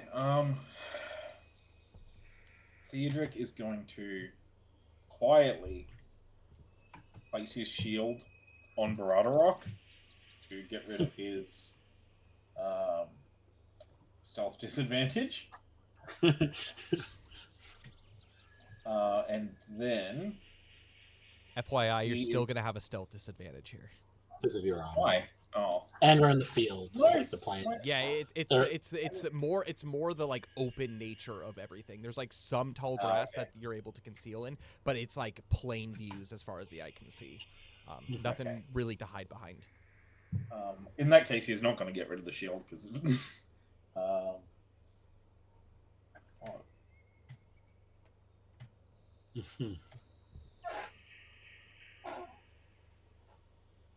But at this point, Jess, you don't really see anything of concern, particularly directly in front of you. It's almost it's pretty not inviting, but you definitely have an opportunity to continue to sneak closer.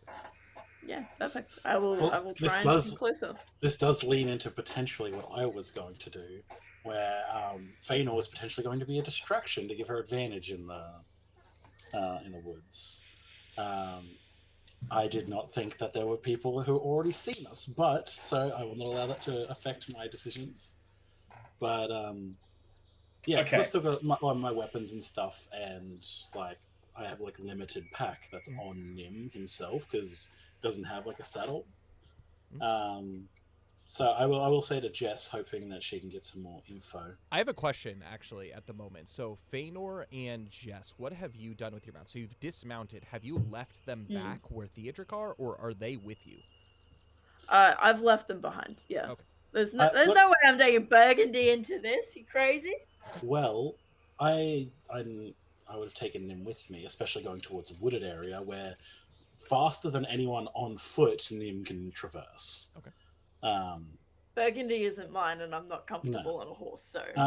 So good. Feanor was actually going to hop up on Nim because I want to take advantage of this new thing that I've, of like my new like lordly appearance that I get when I'm on Nim when I do stuff. First, before you do that, though, Theodric. Let's go to Theodric and see what he's doing. So at this point, Theodric, what you're seeing is these two sneaking closer. Nim is partially obscured, but he is definitely sticking out. Could be potentially a big reason why there are bows pointed, and you are unsure whether they have seen Feanor and Jess, or whether they are just have their arrows and bows pointed at a deer that is coming into the woods. Okay. Theodric is going to turn to Baradarok and Burgundy, and he's just going to be like, Baradarok, go. And kind of like make Baradarok shoo someplace else for the time being, and hope that Burgundy gets it and follows. Because Burgundy's smart, and they already has this sort of bond with Baradarok, so I'm hoping Burgundy You could always tie Burgundy's reins to Baradarok's saddle pack too. I could, but I'm trying to do this quick. You do that. I'm going to have you make a animal handling check for me. This isn't necessarily so much for Baradarok, but more for Burgundy. 16. 16. You give the go-ahead, and Baradarok starts running northward, and Burgundy does so, following very close behind in suit. And with that, I'm going to try to, I guess, as stealthily as I can, get within, sort of at least within 30 feet of the southern group that's aiming at Feanor and Jessamine. Make a stealth check for me. Thank you. No whammies, no whammies, no whammies, no whammies. Please, please, please, please, please. 19. 19. Hey. 19 on my stealth check. Wait, hang on. No. Does the D mean it automatically adds disadvantage? It does. Yeah. Oh, okay. Well, yeah, 19. As you begin to creep closer, you can see what looks to be Feanor jumping up on top, but you do make your way within about 30 feet of the southern group. Feanor, though, you jump up on top of Nim. What are you doing in this moment? Feanor, because we've been, there's a trail that there's obviously been following. And Feanor is going to kind of dig a little bit of a heel in and point Nim towards the woods. And he's going to say out loud, hail whoever is in the woods. I see that there are fellow travelers here. I just didn't want to come encroaching on a camp, unheard or unseen. Hello? Anyone? And he's going to stay on Nim, but back from the wooded edge. Make a persuasion check for me. Sweet. I have advantage with those when I'm on Nim now. You do. 15. So this elf mounts a white stag, something that is the stuff out of legends, as you begin to call out into the woods in as kind and gentle but assertive of a tone as possible. And immediately, Theodric, you can see that the bows are brought down a little bit as to your group, and you can see that they have begun to crawl out of the trees a bit, and they stand up. And as they do so, Jess and Feanor, you notice that you have about 12 bows pointed at you, specifically at Feanor. Very quietly, I would say, Jess, I'd probably stay still for a little minute. Or if anyone's coming close, maybe their attention does seem to be on me. You hear someone call out to you, and they say, "What does an elf and his bestial companion? What are you doing this far west?" Sorry, I just had One to of look back. the people in the northern group is calling at this point. Yeah. I'm just thinking. Are we anywhere in like the region of like where you would go to get to Mountain Hall? That would be more north. That's closer to the old fort. Okay. Yeah. Could you get to where I am from Rohan? Mounted, yeah. Technically, so let's go ahead and pull up the map here. We'll do this. Yeah, because that I'm more wanting to, because I'm just trying to like think about where we are and like what I'm doing. Like, yeah, okay. About right here. Cool. Look, I'll honestly, I'll even say like, oh yeah, I came up through like and crossed where I said I crossed anyway. I don't think that's going to be any issue. It's like, oh, I found a village that had like a barge that could get me across the water, and just claim to be ignorant of what's further north. Absolutely. I'll be right back. I just need to go to Blue real quick. Yeah, no worries, no Oh, worries. good. I'm making my way to Mountain Hall. I've actually come up from Rohan. I have friends among the Rohirrim. And I've just come through some small town nearby, and they had a ford that I was able to cross with a barge.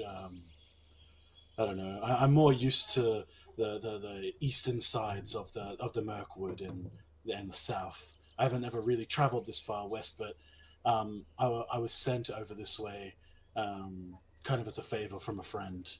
I have to go meet the guy who runs Mountain Hall or something, find out something about some family heritage or something to do with the Woodmen and the Rohirrim. Do you come alone, or do you come with fellow travelers? We saw a horse and a pony just now make its way north. That does seem to fit. That looks like a horse from Rohan. And a man steps out, and he's kind of got this long, kind of greasy black hair. Jess, make a perception check for me. Okay. You're kind of observing from the grass. From a bush. Yeah, from the bush. 18. 18. You recognize this man immediately. You have encountered this person not too long ago, on your way to talk to Mogdred at Tyrant's Hill. Oh my lord. Who is this person? But yeah, he'll have stepped forward. He is the man who seemed to be in charge of whatever bandit crew was there. Yeah. Are these okay? You know what? I don't know. I don't remember exactly. I'll say I do have some companions. Yes, I just thought that it best to approach and address whoever may be here properly, in a manner that might be fitting what I would assume to be warriors traveling along this path. Ask them to reveal themselves. I'm going to give a bit of a whistle, and it's like, if you choose to reveal yourself or not, that's up to you. I'm staying still. Yeah. Well, in that case, Theodric is going to stand and make himself look as intimidating as possible before coughing loudly behind this crew of archers. As you do so, standing about 30 feet, you stand out of the tall grass, and you hear hold it there! As like immediately there's like a brief moment of chaos as they're looking towards back and forth between you, seeing that you, a man fully decked out in sword and shield, completely full armor, pops out of the grass 30 feet from them. They just go, "Hey, hold it right there!" And they not another step. As you can see, one of my companions, the only other real companions I have is Pat's Nim, my good old dear here, and we have a horse and pony, pony for carrying saddlebags and horse to ride.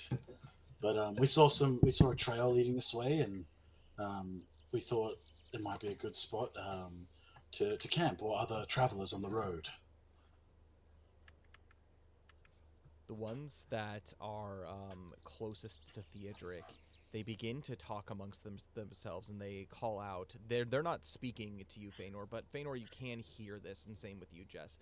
They say, you hear him say, not another step, but also, why do you come into these woods if what your companion says is true? Sneaking up, sword and shield in hand. You know, Why do you point your bow at anyone who's walking around? Yeah. We weren't sure if you were bandits or not, but we were willing to come close and find out. As I said, you seem to be warriors and you seem to have some numbers, so I thought perhaps it might be a caravan of sorts making its way north. We are no caravan. We are the servants of Voltaire. Perhaps you've heard of him. I don't know. I think in passing, have we heard of someone named Voltaire on our travels? Can't say I have. No, the name does ring familiar. Has he ever been around in the Mirkwood? That might help, or near some of the woodman settlements. That's more where I've been in my times.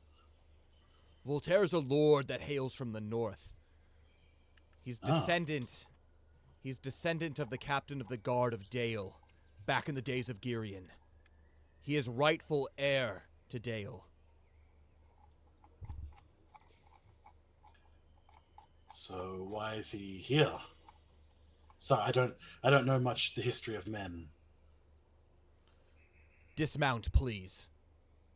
You the same man that's talking before, kind of this captain-looking guy. He points over to you, Theodric. He's like, "Join your companion. Sword and shield on the ground. We've got 24 bows aimed at you. You make one step in the wrong direction, and you'll be a pincushion." All right. I would rather hold on to my weapons. You clearly have enough men to dispatch of me, but yes, I will dismount. I wouldn't dream of attacking as some people that I found on the road. Elves are much too dignified for that kind of behavior. Well, if you have no business with Lord Voltaire, then be on your way. It's like, you know, Theodric's now over here. I'm like, yeah, Theodric, what do you reckon? Oh, that's a good How question. loudly are you? Theodric, How loudly were you saying that? By the way, To you, like quiet. Yeah. I'll have dismounted, and I'm like kind of facing away from them as I've like dismounted. To be like, what do you reckon? I'm going to rather loudly say, I don't reckon I feel like giving up my weapons right now. Well, gentlemen, we don't have any business with this Voltaire, but you seem like a well-stocked amount of warriors. Perhaps there may be some business, maybe some assistance that we may be able to offer you on our travels northward. What kind of assistance would an elf and a man from the south be able to offer Lord Voltaire? Well, I am a skilled hunter and navigator. Even just from a brief scanning of maps, I've been able to make my way this far north unharmed. I'm also a great hunter, and more versed in woodland tactics than most. I may be able to offer some assistance, and my companion here I've seen him kill orcs single-handedly. So we're not slouches when it comes to a fight, and it's much safer to travel as a host than alone as a pair. Make a persuasion check for me. And while you're doing this, Jess, what are you doing? I'm staying as still as possible. If I see an opportunity, I'll try and like stealth away from like all the guards a bit. But if I don't see like a good gap, then I'll just stay where I am. So I would say the probably the most opportune moment to be able to do something is when Theodric first pops up out of the grass, because that clearly startles the group, and that group to the south is in disarray, meaning half of the eyes are off of you. So if you were to make any kind of move, that would be your time. Yeah. Okay. Yeah. I do that, and I stealth away. Back towards the Anduin or forward? I would say forwards. Okay. Yeah. Make a stealth check for me. This is Okay. not at disadvantage. Attentions are being drawn elsewhere. That's good. 22. 22. You're able to make it to the tree line, and as you do so, you can very audibly begin to hear the hustle and bustle. And as you look between the trees, you can see that this camp expands quite far. If what your eyes and just the amount of people that are here aren't playing falsities on you, you could say that there's probably about 250 people in this camp. Wow. Snap. Excellent. Okay, I'm just gonna take like a second to like observe the people coming and going. What are they wearing? See if like any different um like I don't know, like figures or physiques, I guess, stuff like Sigils, that kind of stuff, house crests, that kind of thing. Yeah, but more like would I be able to just like slide my way into the crowd and go in unnoticed, or They look to be a hodgepodge of different races of men. You don't see anyone that Yeah. aren't humans here. Okay. There are some that actually look like they are from the south, as if from Rohan. Have similar Yeah. physiques and statures to Theodric. There are many that look to be men of the north. You see a couple Beornings that are in here as well. But predominantly you see what look to be people from the east, whether they are far east, such as the Easterlings, way out there in Rune, or you see people who look like they are Dalish, from the Dalelands. Any women or children that I can notice? There are no women or children at all. This looks like a war damn. camp. Okay. Mhm. Oh, holy shit. Okay. Lovely. Oh, I hate that. I love that. Okay. So in regards to being able to just slip into the crowd, there's no way. You Unlikely. would stand Unlikely. Excellent. Okay. Good to know. Good to know. Good to know. Cool. Guess we're still staying stealthy then. Although I'm hoping there'll be less guards actually inside the camp. Uh, in that case, I'm just gonna try and make my way slowly and carefully to like the main tent. Yeah, where hopefully where Derek is. There is a large tent, close to the center, but a little bit isolated. You can see that there are a few guards. These men seem to be particularly armed, with a mixture of clubs, but they seem to be bearing the sigil of Dale on them, as if they are Dalish knights. But they aren't with like the traditional attire, such as like shields and swords and bows and whatnot. It's like they literally just have big clubs that they're holding. Are there like any campfires around or anything, or is it just completely dark? Well, right now there's no campfires that are going. Okay. It's still daylight. Like I said, it's about 4 p.m. And so there's still there's still some sun that's made its way through the canopy of the trees. It's not a super dense wood, but this entire middle area has been completely cleared. And so because there's no trees, you can see that the sun just filters directly into the camp. So yep, it's quite something. I'm gonna have you make one more stealth check for me. It's gonna be at an advantage now that you're within the tree line, towards this central tent, kind of central back What could tent. possibly go wrong? 17. 17. You begin to creep around the side and dodge in and out. You find places as they don't necessarily look like guard patrols. It's just kind of like a mishmash of people just like walking back and forth as if they are chatting. The conversations that you're hearing are along the lines of people who are preparing for war.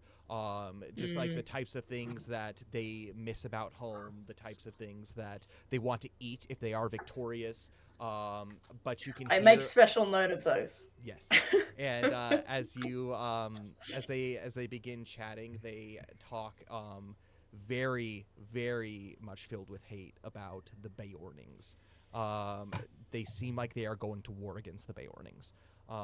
But you are making your way into the canopy, like beneath the canopy along the outsides of the tents to where next to the side of the tent, behind the two guards that are out front guarding it, it's a pretty nice ornate tent. This looks like it probably took some time and some money to be able to craft. It's very, very well made, and it's staked into the ground, but you're able to make your way up along the side of it, and you can hear the sound of there's probably multiple people inside, but a very kind of like silky voice, like regal voice, talking from inside, and it says, "Ah, my boy, welcome back. Seems like you've had quite the journey. I'm glad to see that you're safe." We're going to go ahead and jump our way back to Fëanor and Theodric. They begin to say, and why would an elf want to help Voltaire's cause?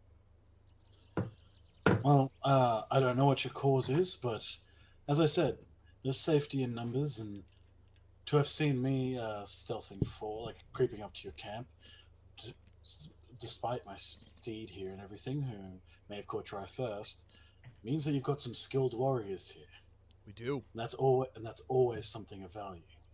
I was a warrior myself. I traveled around in the Mirkwoods and helped patrol them against the giant spiders that lurk in their woods. And Theodric here, even though he's only 19 years old, is a formidable warrior in his own right. What do you have to say for yourself, Theodric?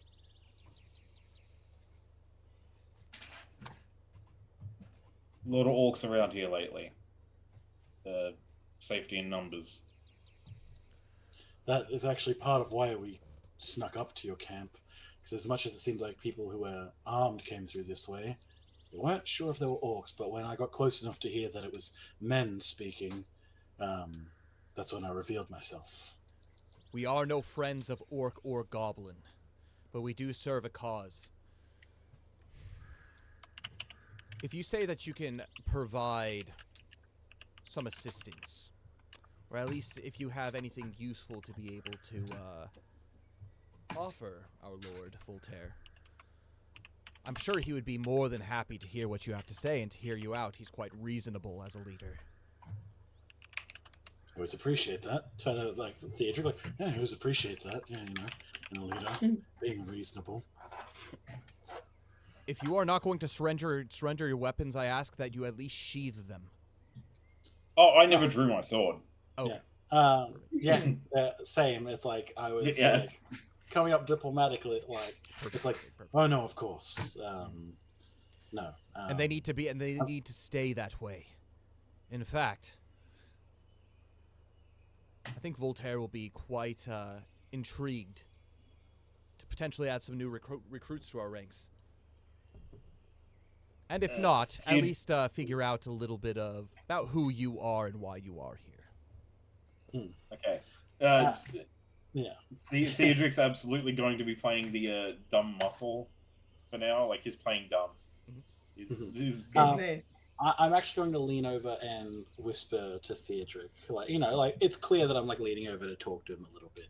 I'm like, is your family name well known? We don't want to know. I'm not going to be offering mine, but I am of a noble house of elves. No? Not really. So, okay, we agree to those those terms. I haven't gone by my family name in years.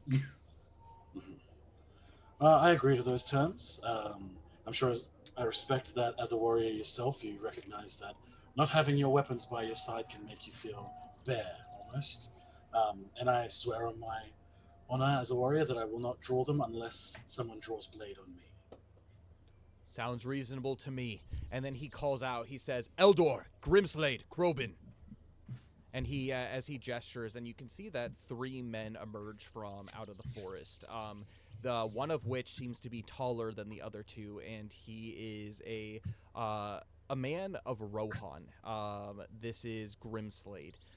He has kind of like a dirty blonde hair, and he's large in stature, and he's a little bit older, probably around 40, 45, and he has a great spear on his back. He's wearing what looks to be a chainmail corselet, and he approaches. His weapon is drawn, but he doesn't seem to be approaching menacingly. Following directly to his side is a much younger-looking man, probably in his mid-20s. And he is carrying a sword. This man also looks like he is from Rohan. And then this is Krobin. And then finally, the one that's leading them is a man with a scimitar, an Eastern-looking scimitar, and this is Eldor. He looks to be an Easterling. They greet the two of you, and the whole time Eldor is speaking, and he says, "It's good to see more and more are joining our ranks every day. Come. Lord Voltaire will be more than happy to see you." As he leads the two of you into the camp. You can see that Grimslade, the taller man, the older man, he looks to you specifically, Feanor, and he says, "Is that stag of yours trained?" Ah, yes, he is very responsive to my commands. He's a bit unwieldy when some other people try to command him, but it's an elf thing. he has this jolly laugh, and he goes, "Well, I would hate to see him as any of our dinner. He's a brilliant, beautiful creature." Yes, oh, yeah, he's trampled many an orc to death. Oh, he actually once, and I'm just like making small talk as we're walking. Like, he once actually shot out his back leg and took the head off a goblin.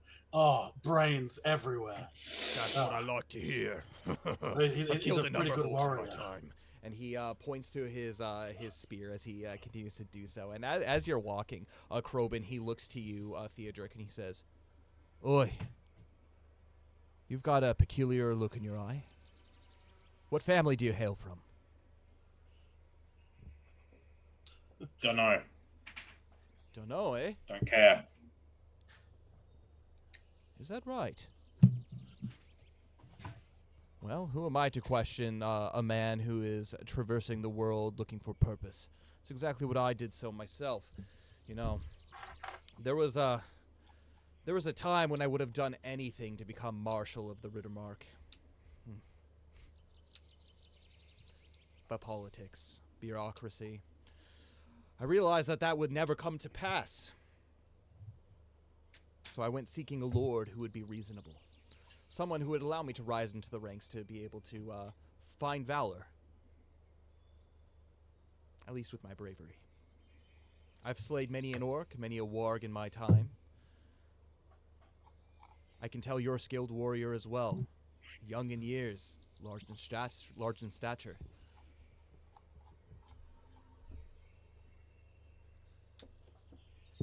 Well, I guess Theodric's playing dumb. He's just kind of playing the dumb muscle, so he's just kind of nodding along. Right. As you make your way into the camp, you find your way into the center of this. At this point, Jess has already made her way to the back. And so before you get escorted in, Jess, we're going to jump back to you. What are you doing now that you hear this voice inside say, Derek, my boy? I'm just finding a spot to huddle down, and I'm just purely eavesdropping at this point. I'm going to have you make a perception check for me. Good thing she just looks like a child. Yeah, there are no children in this camp. That doesn't help me. Look, you're suspicious. No! How did I get a natural one again? That's so annoying. Immediately, as he does so, you hear a voice in response say, good my lord. And you can hear the sound of a knee bending, almost as if there is armor that is on this character.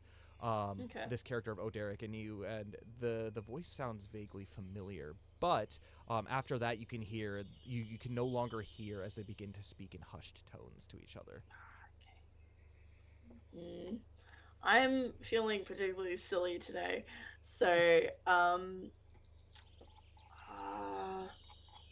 it's like a tent, right? It's like a tent, yeah. Okay. It's not like a tent; it is a tent. It's a tent. Okay, fine. I'm gonna go towards the front of the tent and see if there's like some barrels or something that I can duck underneath for cover. Mhm. And I'm just gonna wait for Oderic to come out, I guess. There's a manner Not of that I know what he looks like.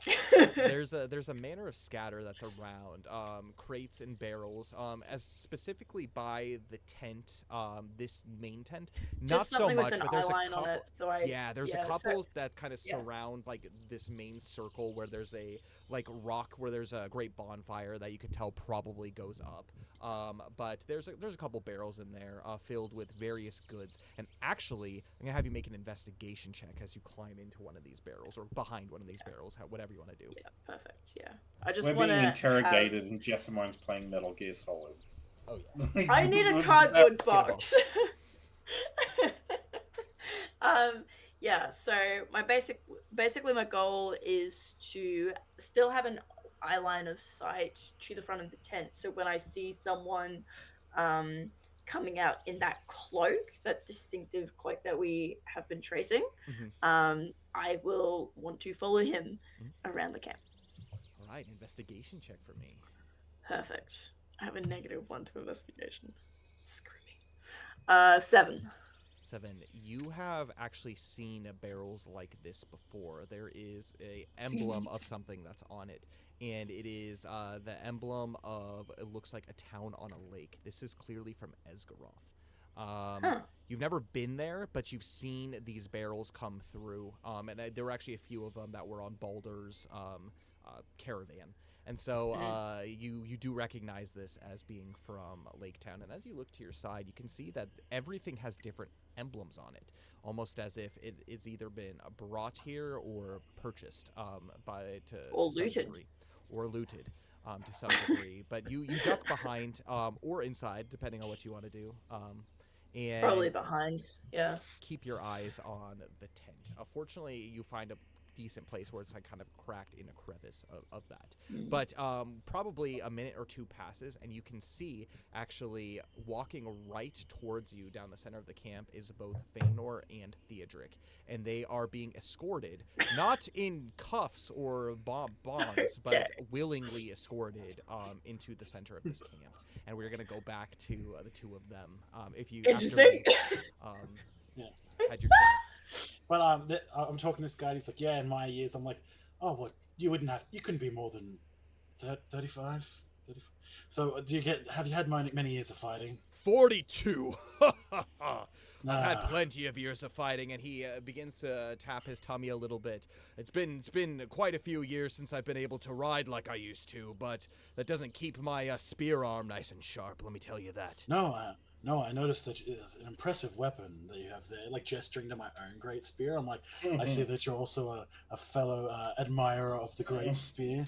Yes, nothing better than for hitting an opponent at a distance, especially when I'm riding this thing.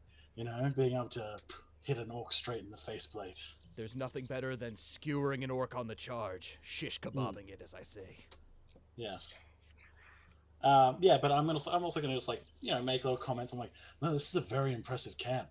I thought because I could tell that about 14 men had come from the direction that I'd come on the path that I followed. But geez, I never expected this many people here. Must be a mighty lord that you serve. Eldor, he speaks up and he says, skilled tracker, aren't you? Yes. Well, I did. That was in my sale of myself. Yes. 14 men exactly did come here earlier this morning. Actually, this afternoon. And, well, they seem to be busy now. And he stops the two of you. And he says, currently, our Lord Voltaire is in a meeting with one such lad. Give him but a moment, and I will announce your presence. How would you prefer to be addressed to Lord Voltaire? I am Feanor, the Lactuin. And you, sir? Theodric.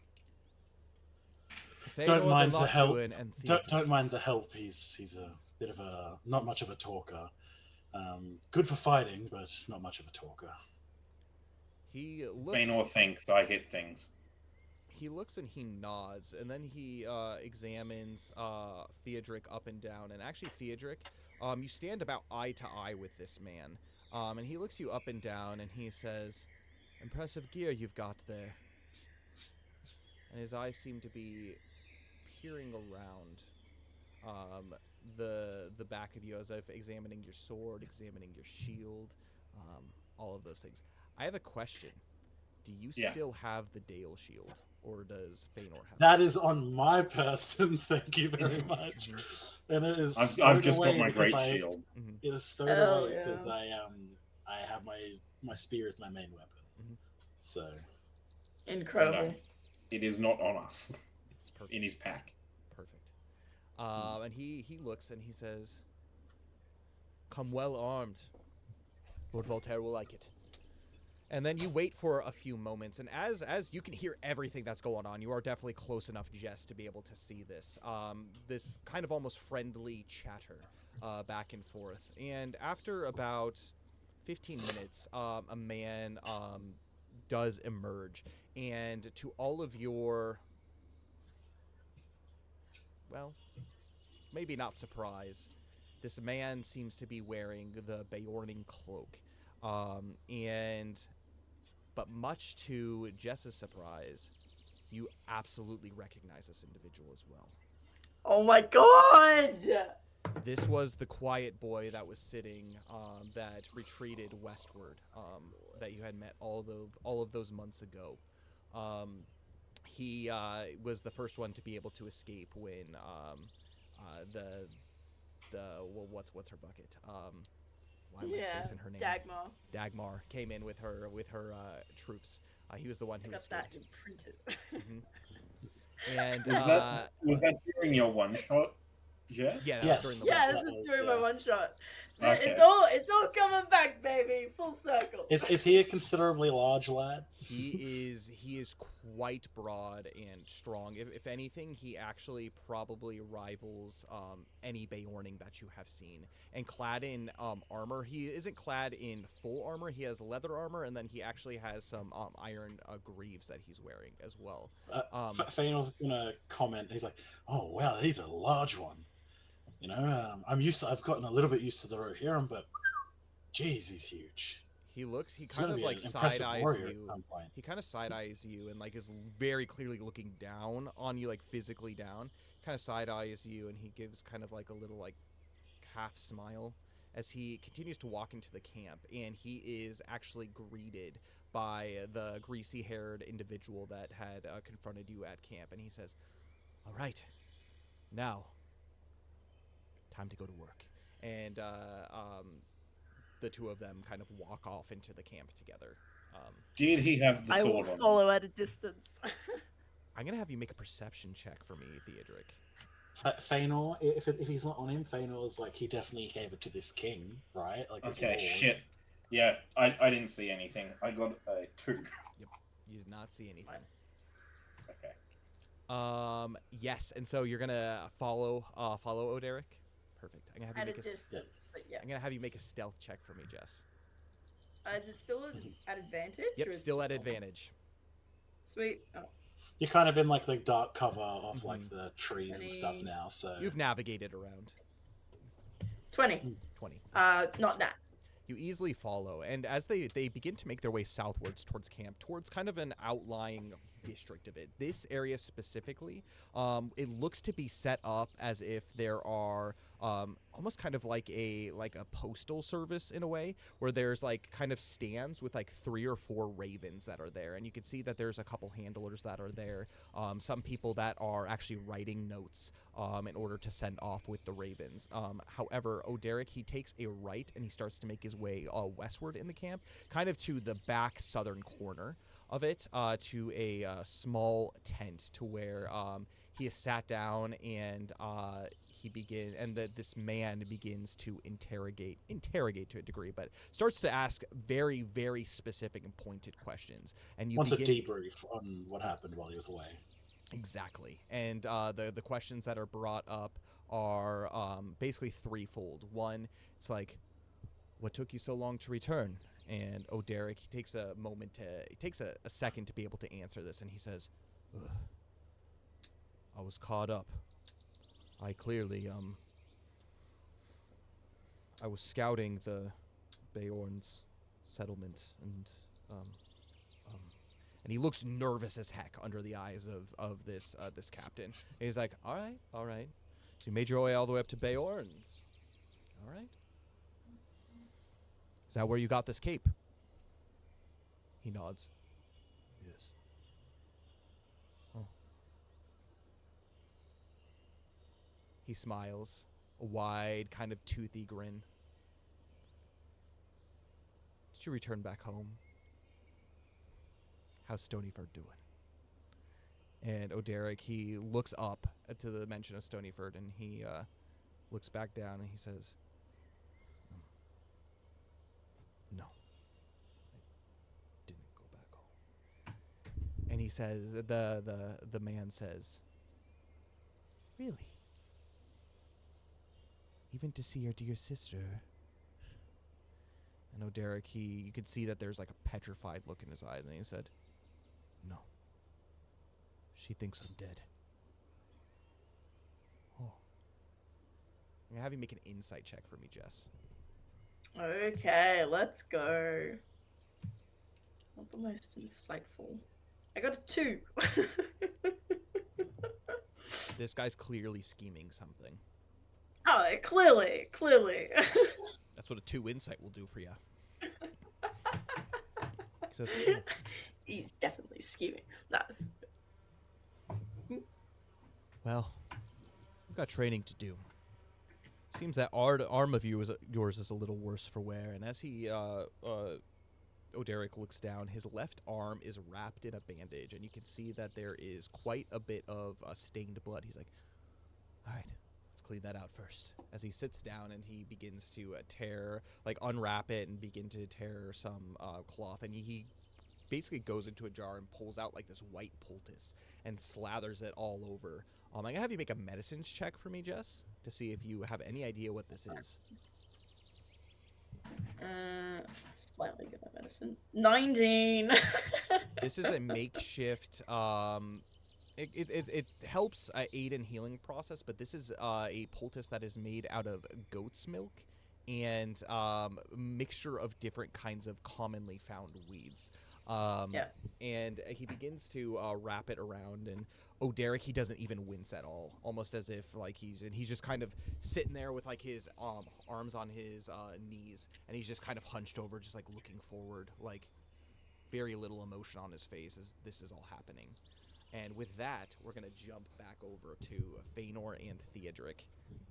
So as he leaves and he is escorted away, the two of you are asked to wait as Eldor goes in and he talks to the man within, Lord Voltaire, and he comes out and he says, "Voltaire would like to see you. Make sure you bow for the Lord. He might not be your Lord, but we all respect him." All right then, I'll abide by the customs of men. And as you make your way inwards to this tent, you can see that there are a number of people. There is a throne that is set up in the back that is actually made out of iron, not to be mistaken for the Iron Throne. It is an iron throne, and it is at the back of this area. And it's lit by a number of candelabras, and there are what look to be about 6 other guards that are inside of this building that are lined kind of on either side, and they all are similarly adorned in the Dalish armor. They are all wearing or wielding a mixture of kind of like clubs or spears. Some of them are carrying swords. However, I'm going to have the two of you make traditions checks as you make your way inside. I got an 8. I got a 3. It's clear not that doing all well of with these. the It's clear that all of these men are not Dalish in nature. I'll just say that. Mm-hmm. When I enter, Feanor's going to put like one hand on his chest and kind of like give like a short like bow, like not leaning like the whole way over, but like like a solid 30 degrees. Um, you know, Yeah, and he's going to there's like this wave his big hand at table in the Theodric middle, to as do it. almost as if it's like a makeshift, like it's actually very finely adorned in here. On the dirt, there's a large Eastern-looking rug that has been laid out, and there's a great long wood table that is in the center with very fine ornate chairs.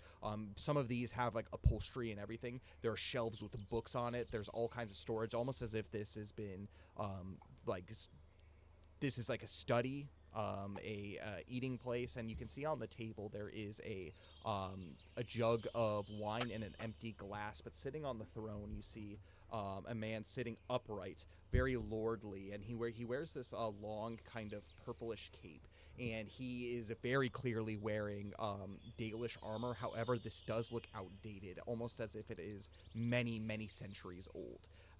But it is he has chain underneath and kind of this plate on top.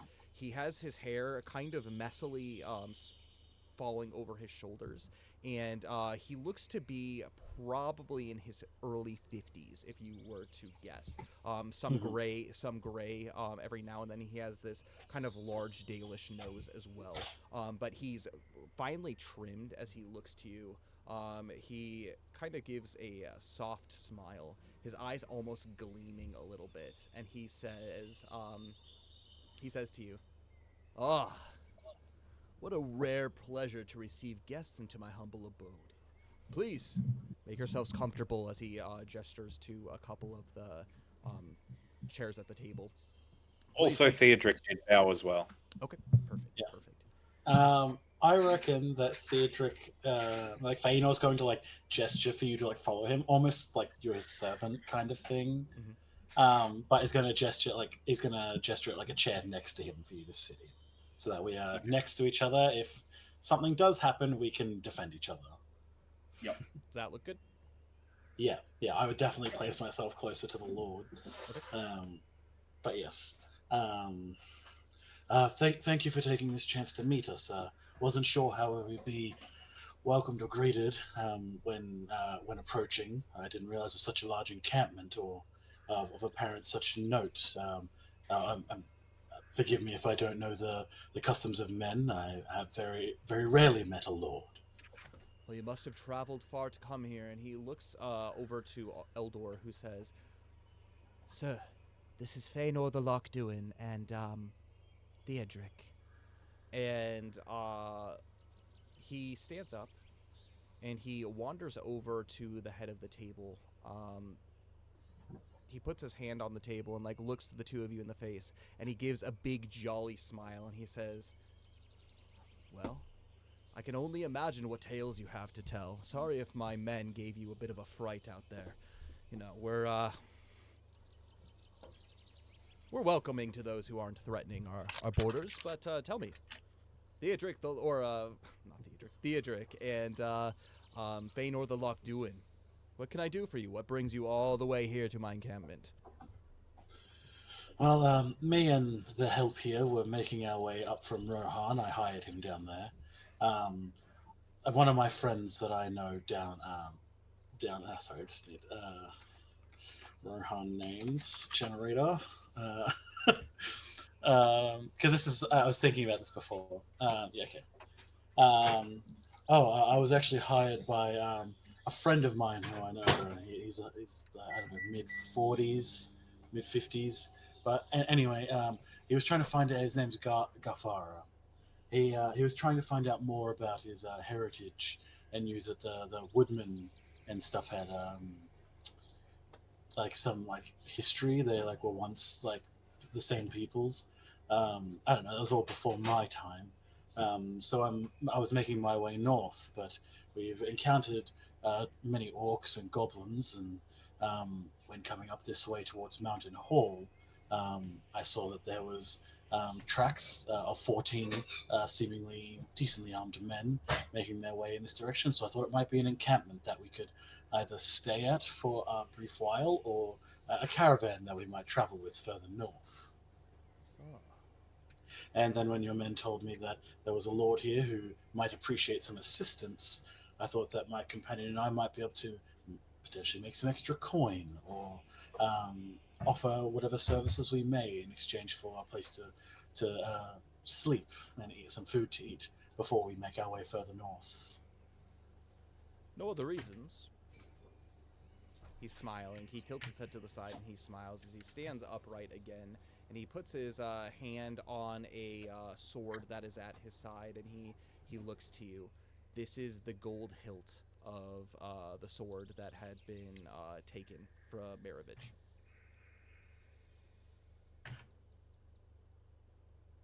He looks pointedly to you, Theodric.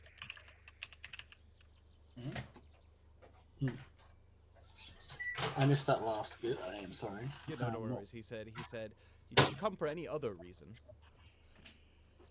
Oh, he's addressing that to me? Yep.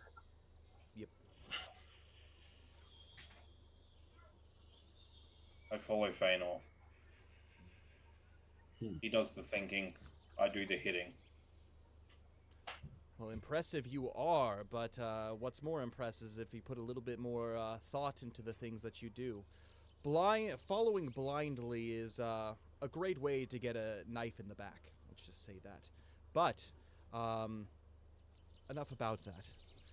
He sits back down in his throne and he says, "I am Voltaire. I am the rightful heir to the throne of Dale. And I have brought these men together to challenge King Bard in his rule over the Dalelands. As you can see, we are a ragtag group of mighty individuals. Some bandits, some warriors, some just wanting to build a new life for themselves. I'm going to have the two of you make perception checks for me. 17. And 5. Feanor, as he does so, something does seem a little bit off.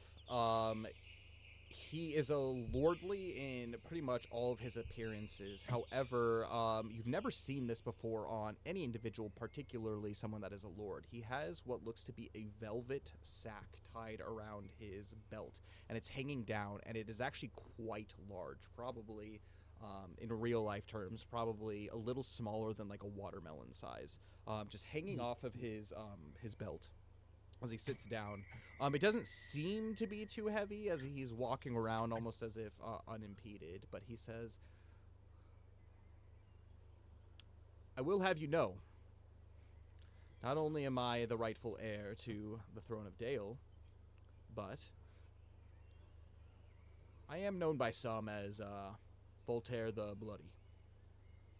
And he kind of looks back and forth and he says, "Well, a harsh name, perhaps, but titles have a way of sticking, don't they? Now tell me, you are here, travelers, making your way through Wilderland, and you just happen to stumble upon my army. I won't play coy with you. This is an army. I am challenging my birthright. As I would assume a lord would have the right to do. The concerns of men don't really, like, if I may be direct as you have been, whatever titles, whatever rules you may hold, ultimately to an elf, they're very quick to pass. The concerns of who rules what kingdoms, who's doing what in the realms of men, as long as they don't encroach on my king's rule of the Mirkwood, don't lay much concern to me. As long as there's room for work and potentially gold to be made, then that's all that really concerns me. If you are a rightful descendant of the Kingdom of Dale, then I doubt there would be many who would oppose to challenging of a potential false leader. Tell me, are you seekers of fortune?" Feanor rubs his head a little bit.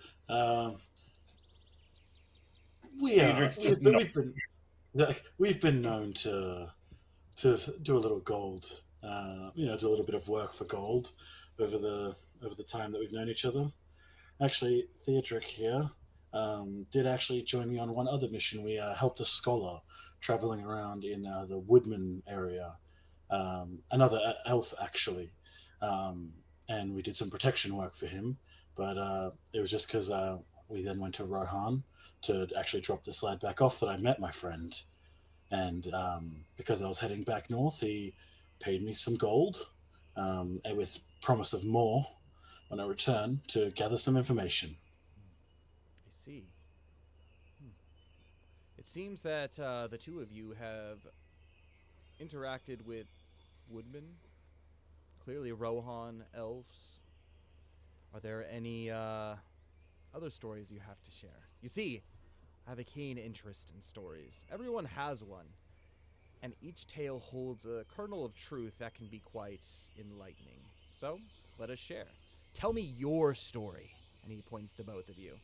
And I promise, you will find me a most attentive listener. Okay, so Feanor is probably going to. Well, how far back are we talking? Because I'm over 100 years old, so but I have spent a majority of that in the Mirkwood. You're spry for an elf, aren't you? Young. Yes, actually, quite a young scrap to be making my way around in this world. I suppose for some time, for probably the first 50 or so years of my life, I didn't even really leave the Mirkwood. You know, that's kind of your infant years, your teenage years as like an elf.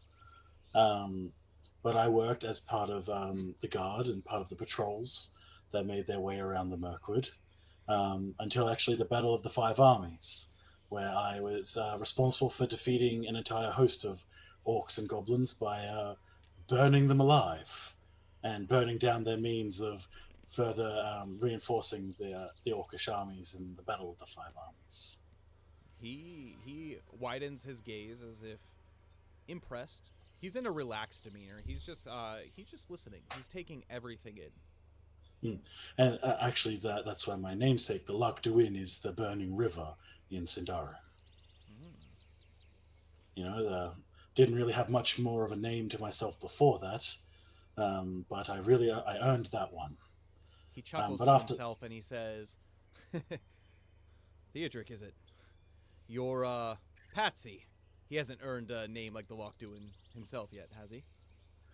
No, I did suggest that he take like the Slayer or something similar. He's committed some quite gruesome like murders of orcs, but he said that nothing's really like felt like it's something he wants to pass down potentially as a family name. Fancy names should be earned. Yeah. You know, like setting a whole host of orcs ablaze, or being a rightful heir of a kingdom. You know, that comes with like part and part of the like package. But no, after I did that, I did spend some time in the town of Lake Town for about 6 months, and then I just journeyed around in Lower Mirkwood. Really, it's only actually been in the last year or so that I've actually had any interaction with any of the real woodmen or anything like that. They're a bit further south than I would normally travel. But yes, no, the Rohirrim, Gafara that I met, I actually met him in one of the woodman settlements. He was actually quite a strong lad, and he managed to help me fight off some orcs who were trying to attack me and a dwarf that I was traveling with. And I said that I owed him a favor, and he laughed in my face, saying that would never do. But yeah, so just been traveling up and down. I traveled down on the western side, the eastern side of the river, down into the Rohan, and then I came back up. Where you purchased this manservant of yours? Well, yeah, more or less purchased his. Hey, there's no shame in it. Yeah, I was slavery starving. is He a fed me. bit of an yeah. And we traveled with the scholar for some time, and then we returned to Rohan, and now we're making our way back up here. But I haven't ever really been to the western side of the Anduin before. So, yeah, after scanning some maps that were available, I made my way up here. I'm And gonna that's when I have ran it. as you say that, Theodric, I'm gonna have you make a perception check for me. 3. I'm not doing great. It's all good. Your eyes are This is a locked cursed die. onto I'm do- Lord Voltaire's. I'm doing a lot of talking, but that is Alright. what I'm good at. Whether I'm persuasive or not is another thing, but I can talk. Could talk the talk. No, it's not Fane or Nick. That is my skill. um, but yes, no. While traveling, I came across, besides like stopping in like a farm or coming across a place razed to the ground, the occasional orc or goblin or wargs that we've had to kill, um, piling up their bodies and burning them. Making our way up this way, I thought that there's people around. They may be able to offer some assistance, a bit of respite, and perhaps a little bit of gold. Well, that sounds like quite the story, Feanor the Lockdoin. One of the reasons that I like stories so much is I think it tells others who we really are. And when we lose ourselves, it helps us to reaffirm who we really are. You see, my ancestor, way back in the days of Lord Girion of Dale, he was the chief guard. Well, let's just say when the dragon came and Lord Girion failed to bring down the beast, my great grandfather did what he could, gathered up any survivors, and fled southward. He eventually ended up in the Far East, into the distant regions of Rune. Generation after generation of my people passed. Lord Girion's line died out that day. And it is Dalish law that if a lord were to fall, his first commander would take his place. My great grandfather and his ancestors never succeeded in reclaiming Dale out of fear of the dragon. And then one day, his sword, his armor, his shield was passed down to me. The dragon died. And a man by the name of Bard, a no one from out of Esgaroth, decided to take the throne. I hear he's quite persuasive. I hear he's quite heroic. I hear he has the ability to gather the masses. But that's what I'm here to do. Gather the masses. The rightful heir to Dale. Well, it belongs in my hands. And I will tell you this. After all of these years, people have come and gone. Many have tried to silence me for what I have said, the things that I believe, and what I know to be true. But consider this. I'm a man who rewards loyalty and honesty above all. While loyalty is bought in time, truth shows no bias. Those who are truthful with me often find themselves well rewarded, and those who are not. Well, I'm here today, aren't I? So, clearly you're skilled adventurers, skilled travelers, and you come here to have an audience with me. Do you offer us any assistance to our cause, or are you just simply passing through? Well, to be fair, no offense, I didn't know about your cause until today. Well, what do you think of it? As I said, I have no real no real care for what the lands of men are doing. If King Thranduil, you know, wills it, I don't know about the customs of many men. I've come across Beornings and woodmen, but they seem What are like your wild folk. thoughts? He stops you there. What are your thoughts on the Beornings? I have only met a handful of them, but actually they seem quite like the lad that came out of this tent, for quite large in stature, a bit of an intimidating sight. Their roads have been, the lands around there and on that side of the woods have been calmer, not as many orcs. Um, yeah, I haven't really had very many run-ins with them, to be fair. I will say that is a meatloaf of a boy, that Oderic. He is young in years, perhaps, but he's proven himself time and time again to me. Not only in loyalty, but in truth and honesty. He is a stout fighter, strong. I think one day he would very easily rise in my ranks to become, if not Lord Commander, at least captain of my garrison. Hmm.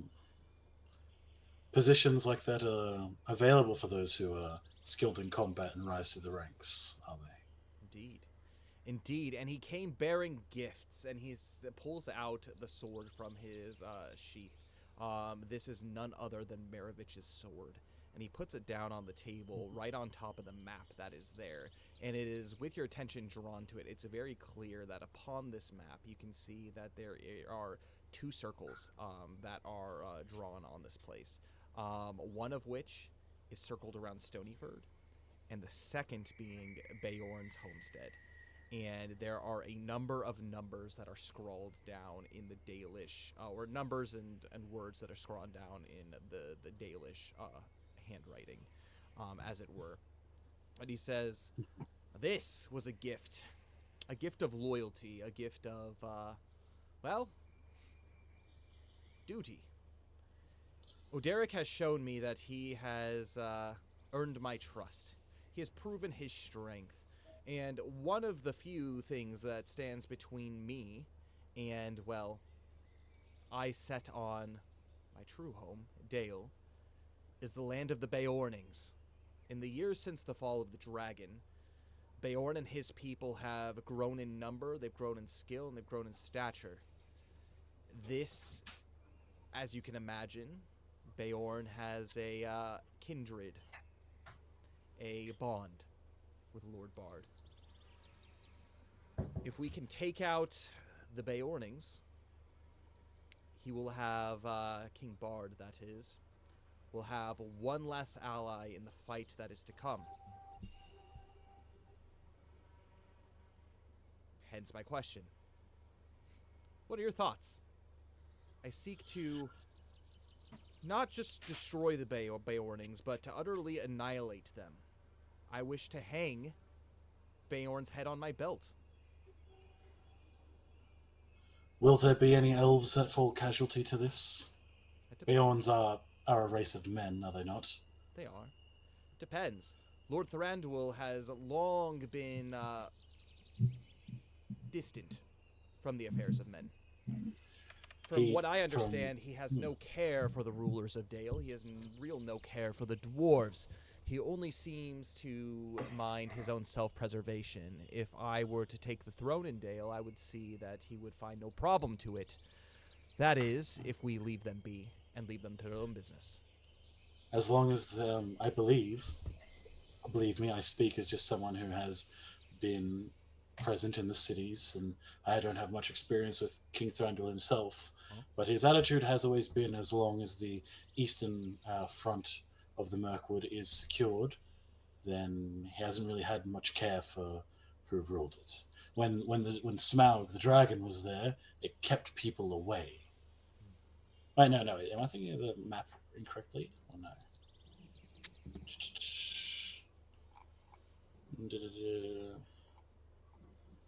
No, yeah, that is right. That is right, isn't it? Dale's where the dragon was. Yeah. Yep. Right at the base of Erebor. Mm-hmm. Yeah. As long as his the east is secured. He hasn't really cared.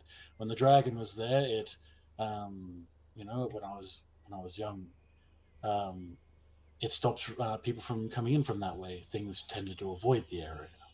And then when this bard took over, formed somewhat of an alliance with the elves, but only because in the Battle of Five Armies, our might would have overwhelmed them, I believe. This is perhaps true. I am no friend to orcs. The Battle of the Five Armies, everything that came out of it, the death of a dragon, the death of more than half of the orcs and goblins within Wilderland, it created a power vacuum. I saw it as an opportunity, and with only 6 years after the fall of the dragon and the conclusion of the Battle of the Five Armies, I find that there is no better time than the present to be able to capitalize on such an opportunity.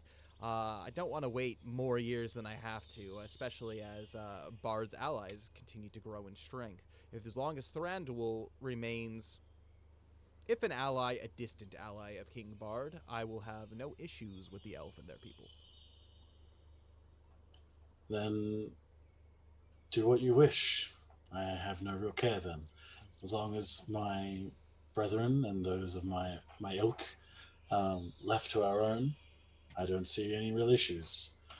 Like I said, the main things that we've noticed from the Bjornings is that the lands are safer. The loss of them might affect that, but having a strong ally, perhaps that I might be able to liaise on your behalf, might be beneficial to the both of us. I provide my king with a strong ally, and gesture to him and gain a friend. And now in a we powerful have place. come to the terms of business. Today might be your luckiest day that you have ever experienced. You see, Theodric, Feanor the Lochduin, I am not just a leader of men. I am a man of vision, a man of foresight. I know things that others cannot even dream of. And I can tell when someone holds back the truth. His eyes narrow and they stay kind of elevated on you for a little bit. And he smiles again. And he says, "It's a gift, you might say. So let us speak openly. If we were to make some kind of treaty,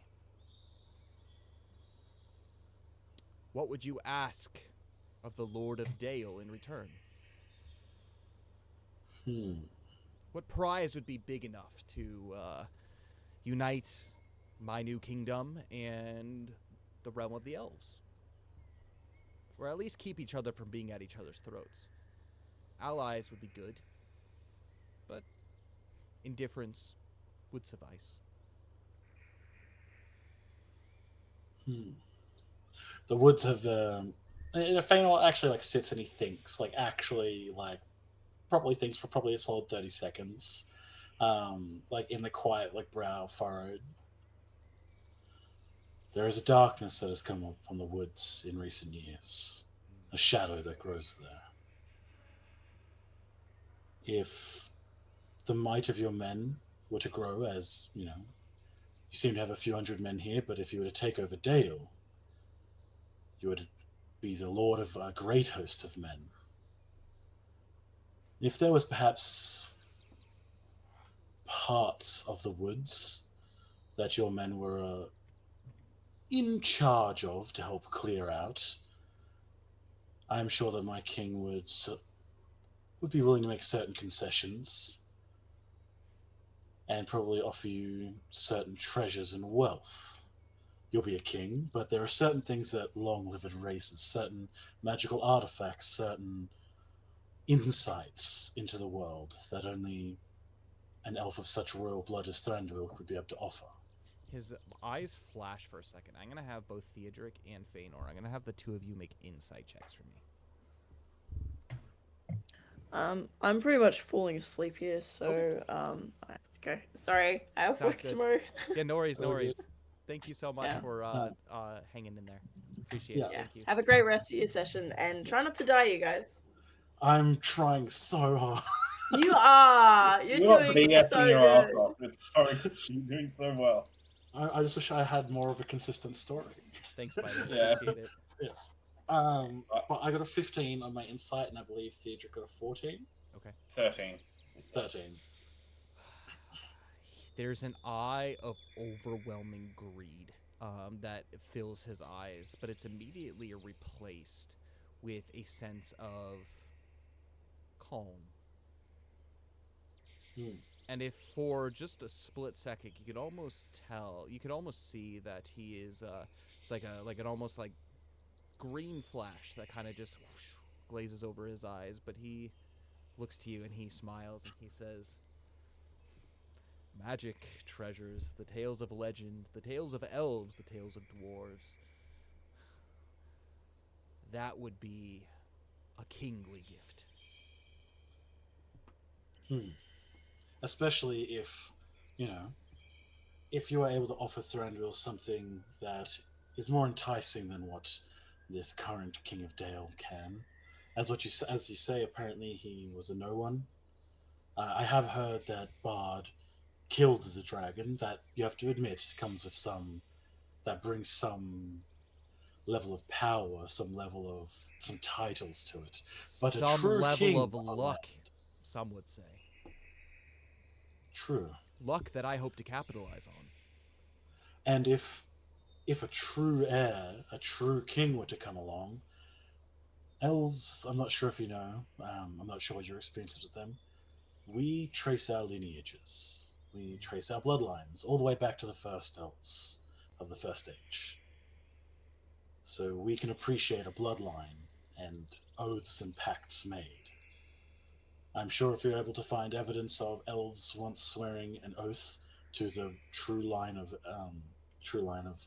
Dale, then perhaps would be honor bound to help you.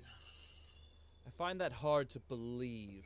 The histories don't tell as much. However, I'm willing to keep an open mind of such things. I appreciate what you've come here for. I've appreciated what you've come to offer. Feel free to wander about the place.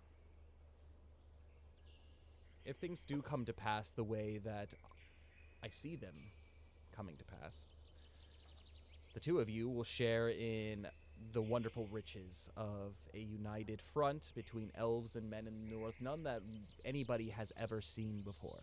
And once Beorn and his men are taken care of, and we are able to reclaim my throne, I will make sure that you're well rewarded. You, your families, your children, your children's children, your children's children's children, and many more generations to come. Making my family's name mean something again, and potentially giving Theodric here one to pass down that will be remembered. Be warned, though. While I am a generous ally, I am also a very, very formidable foe, and the choice is yours. So, we may yet find a path forward together. If I find that you are deceiving me or lying to me, well, let's not dwell on unpleasant possibilities, shall we? He stands up. No. I'm going to have the two of you make persuasion or deception checks for me. I'm not to the two of you. I will say Feanor with hope. Or not hope, sorry, with advantage. Advantage. Yes. Oh, I'm gonna say Feanor. persuasion. I'm not trying, like, you know.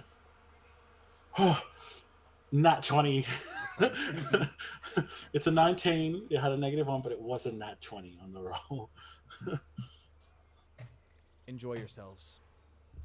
Anything that you need for this that this camp has to offer, just let me know. I need to know before you do depart how I will be able to contact you in the future, and I will allow you to be on your way. That being said, before we do anything, he points to Theodric. I'd like a word with you for a moment.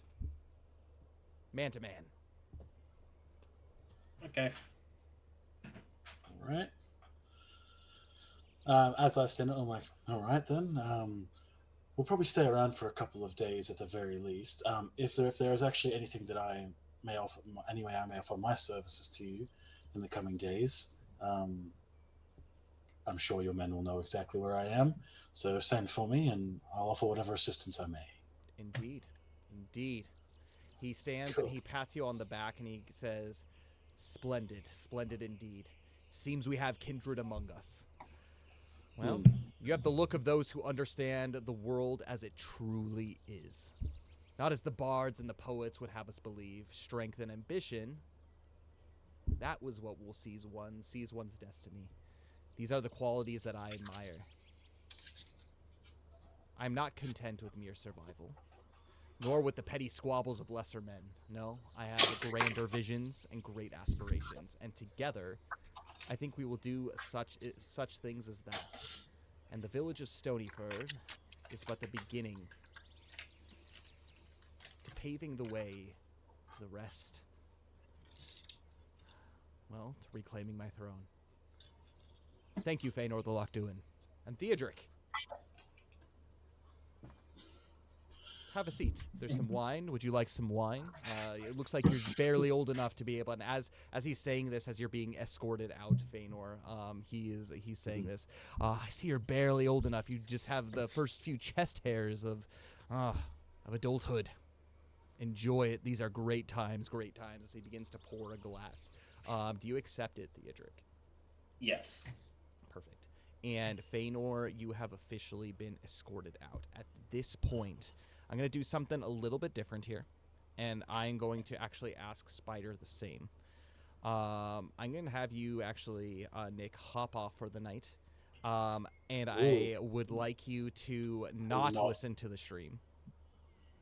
This is going to be... Or rewatch part of the stream. That's fine. No, that's going to be okay. It's okay. It's going to be...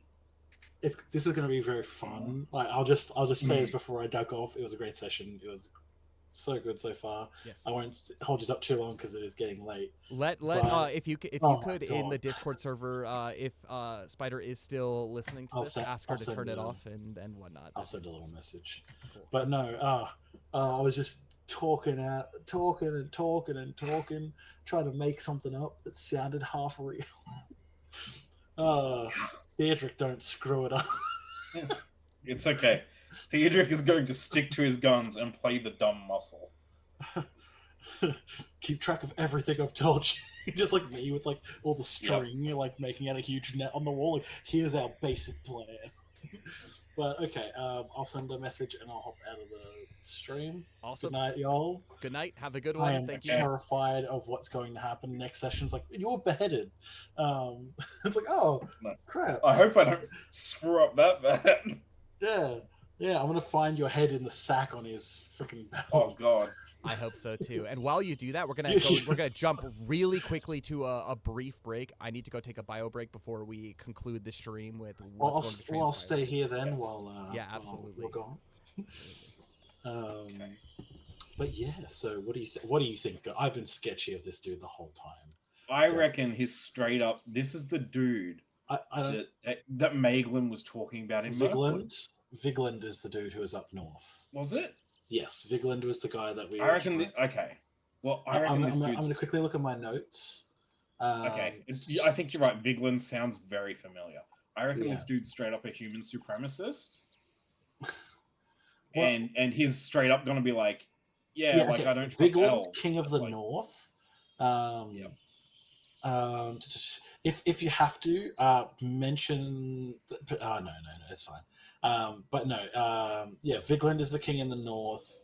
God, what's he gonna do to you? No, I reckon this guy's straight up a human supremacist. No, he's gonna grill you on details about the things that I was talking about. I can do it okay, because basically all I remember and all I need to remember is I'm a mercenary orphan. You gave me food. I follow you and do what you say. You get us jobs. I enjoy gold. We're officially in the woods. I have advantage on stealth checks now. If I need to disappear, I can. Okay. That's all I... Peace, Whatever. I'm out. Just disappears. I reckon I can rage long enough to kill this guy if I get desperate. God, he kills you with like the +3 golden sword of gods that's on the table before him. But yes, Wish I me luck. will duck off. Good luck, y'all. Don't die. I won't.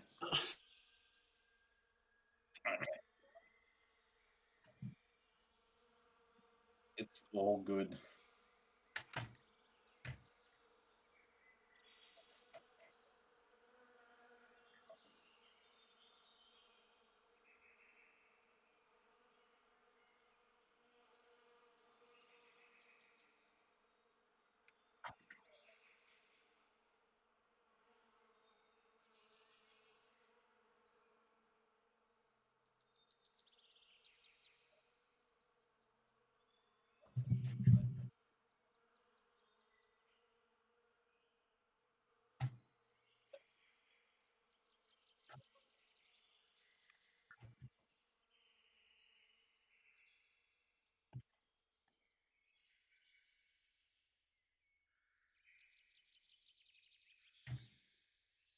Right.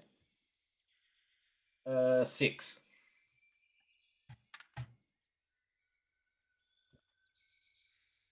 Okie dokie.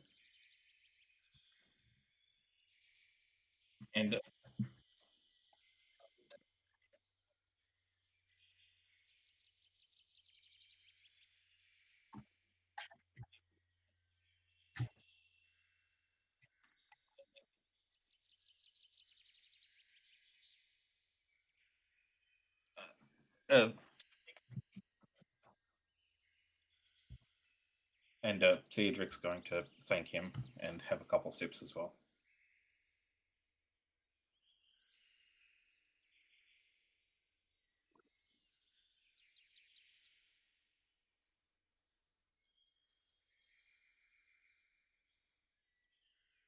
Yes.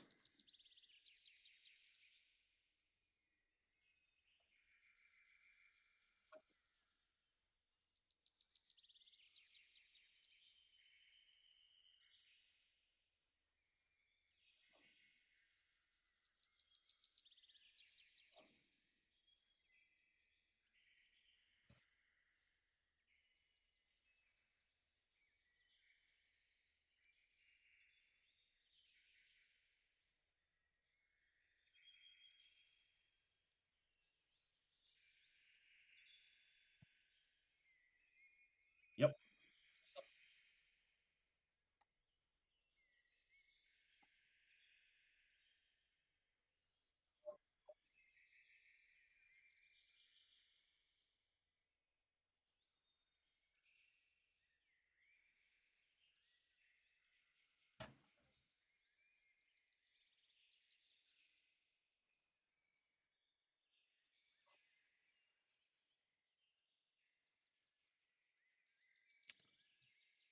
I don't know where I'm from.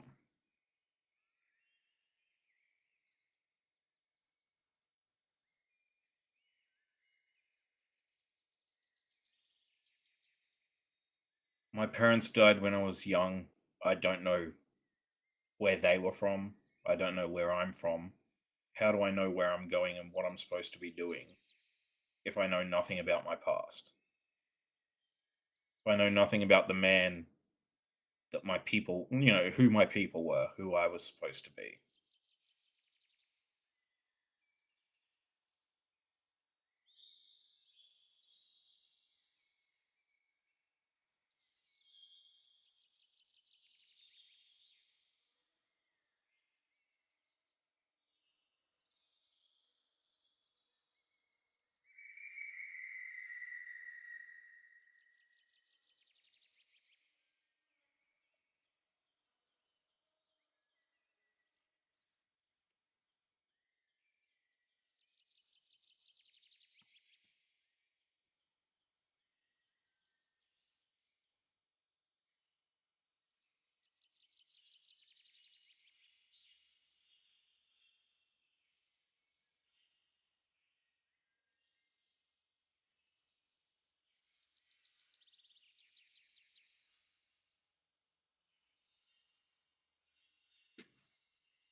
I like to think so.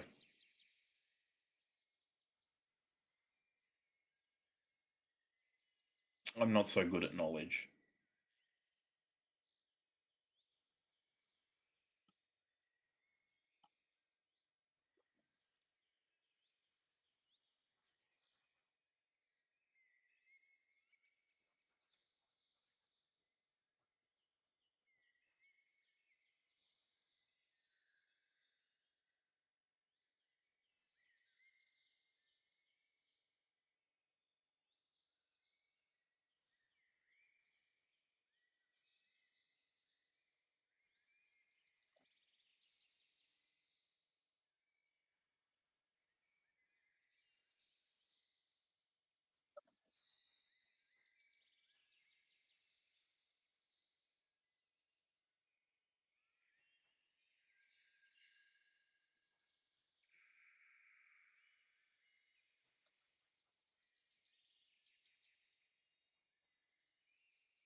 Sorry.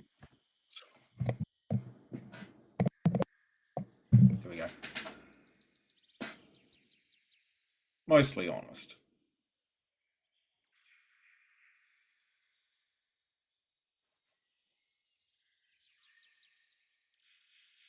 Fëanor talks big. It's why I keep him around. He does the talking and gets the gold. I make sure that he doesn't die and we earn the gold.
Mm-hmm.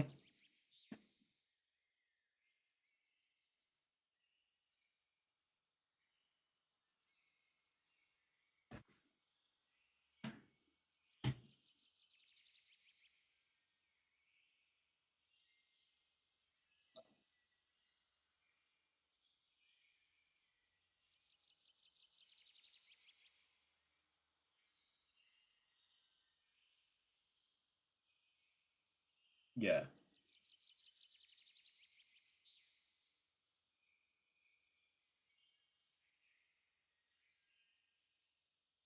Yeah, pretty damn grim.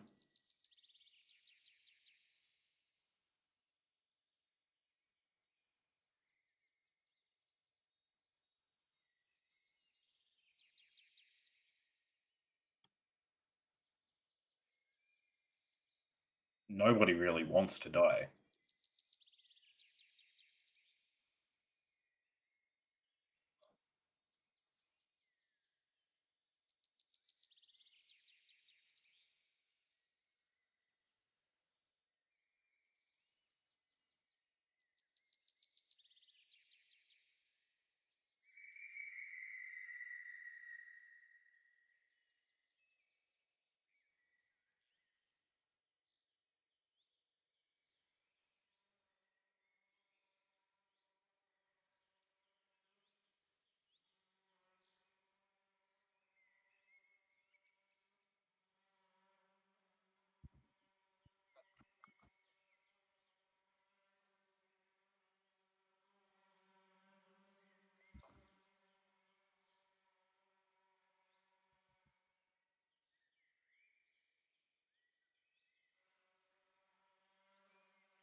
I mean, it's been a little while, but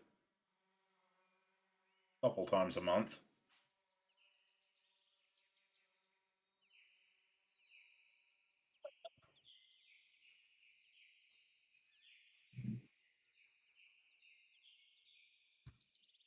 I've met people who can do things I can't explain. Hell, I can. My visions that you've been talking of, I can do things I can't explain. Magic isn't something that just belongs to the elves and the Astari, no matter what they'd like you to think. So, yeah, I do believe in magic.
Entwined how? And Theodric's also going to take a sip.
Actions.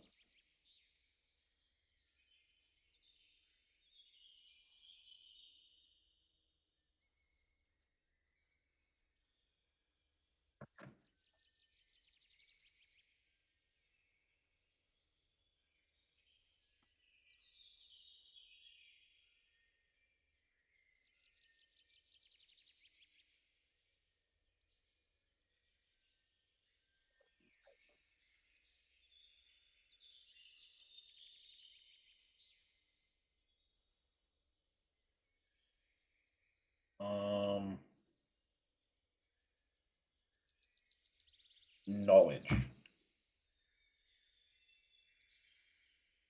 Prophetic visions. I'm not sure.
Cedric is actually thinking this over very heavily.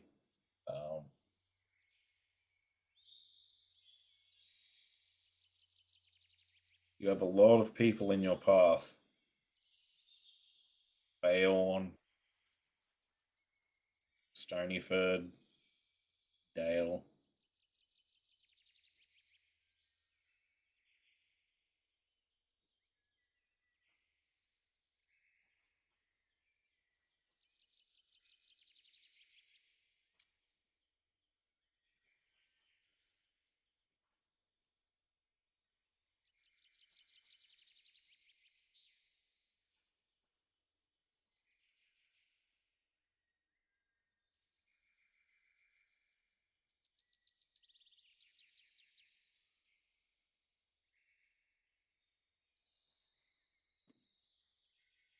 I prefer it.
You've given me a lot to think about, Lord Voltaire, and I thank you for your hospitality. If it agrees with you, I'd appreciate taking the night to think things over. Feanor does plan on sticking around a couple of days, so I'll be here too. And I'd like to give this some serious thought.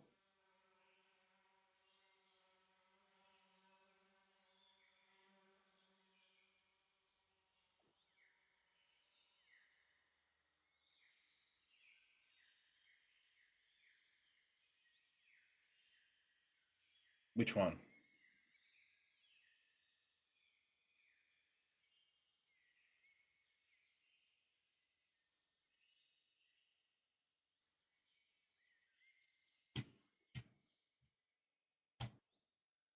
Woo! That was tense. Jeez.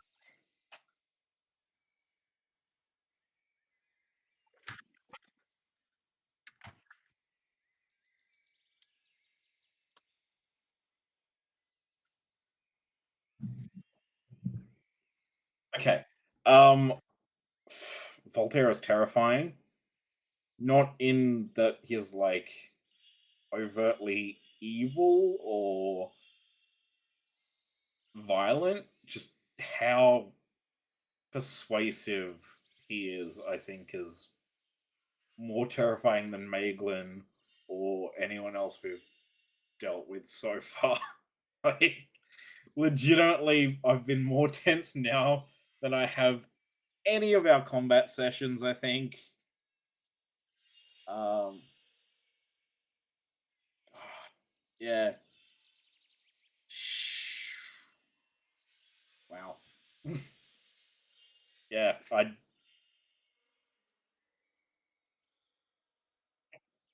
yeah, yeah. It's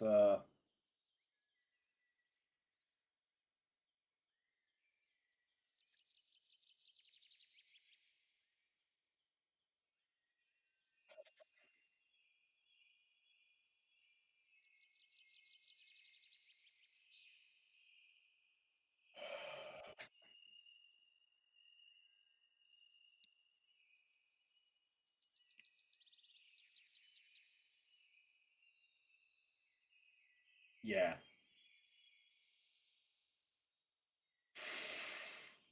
I'm kind of still blown away. This is like, wow,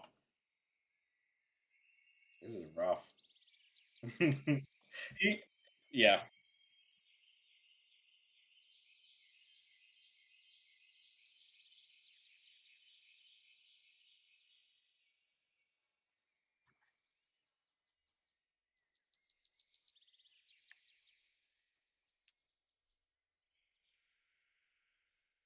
I am. If you need me, yeah,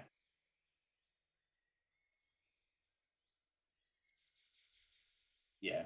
I'm good next week. I just last week I was feeling like, oh yeah,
Bye.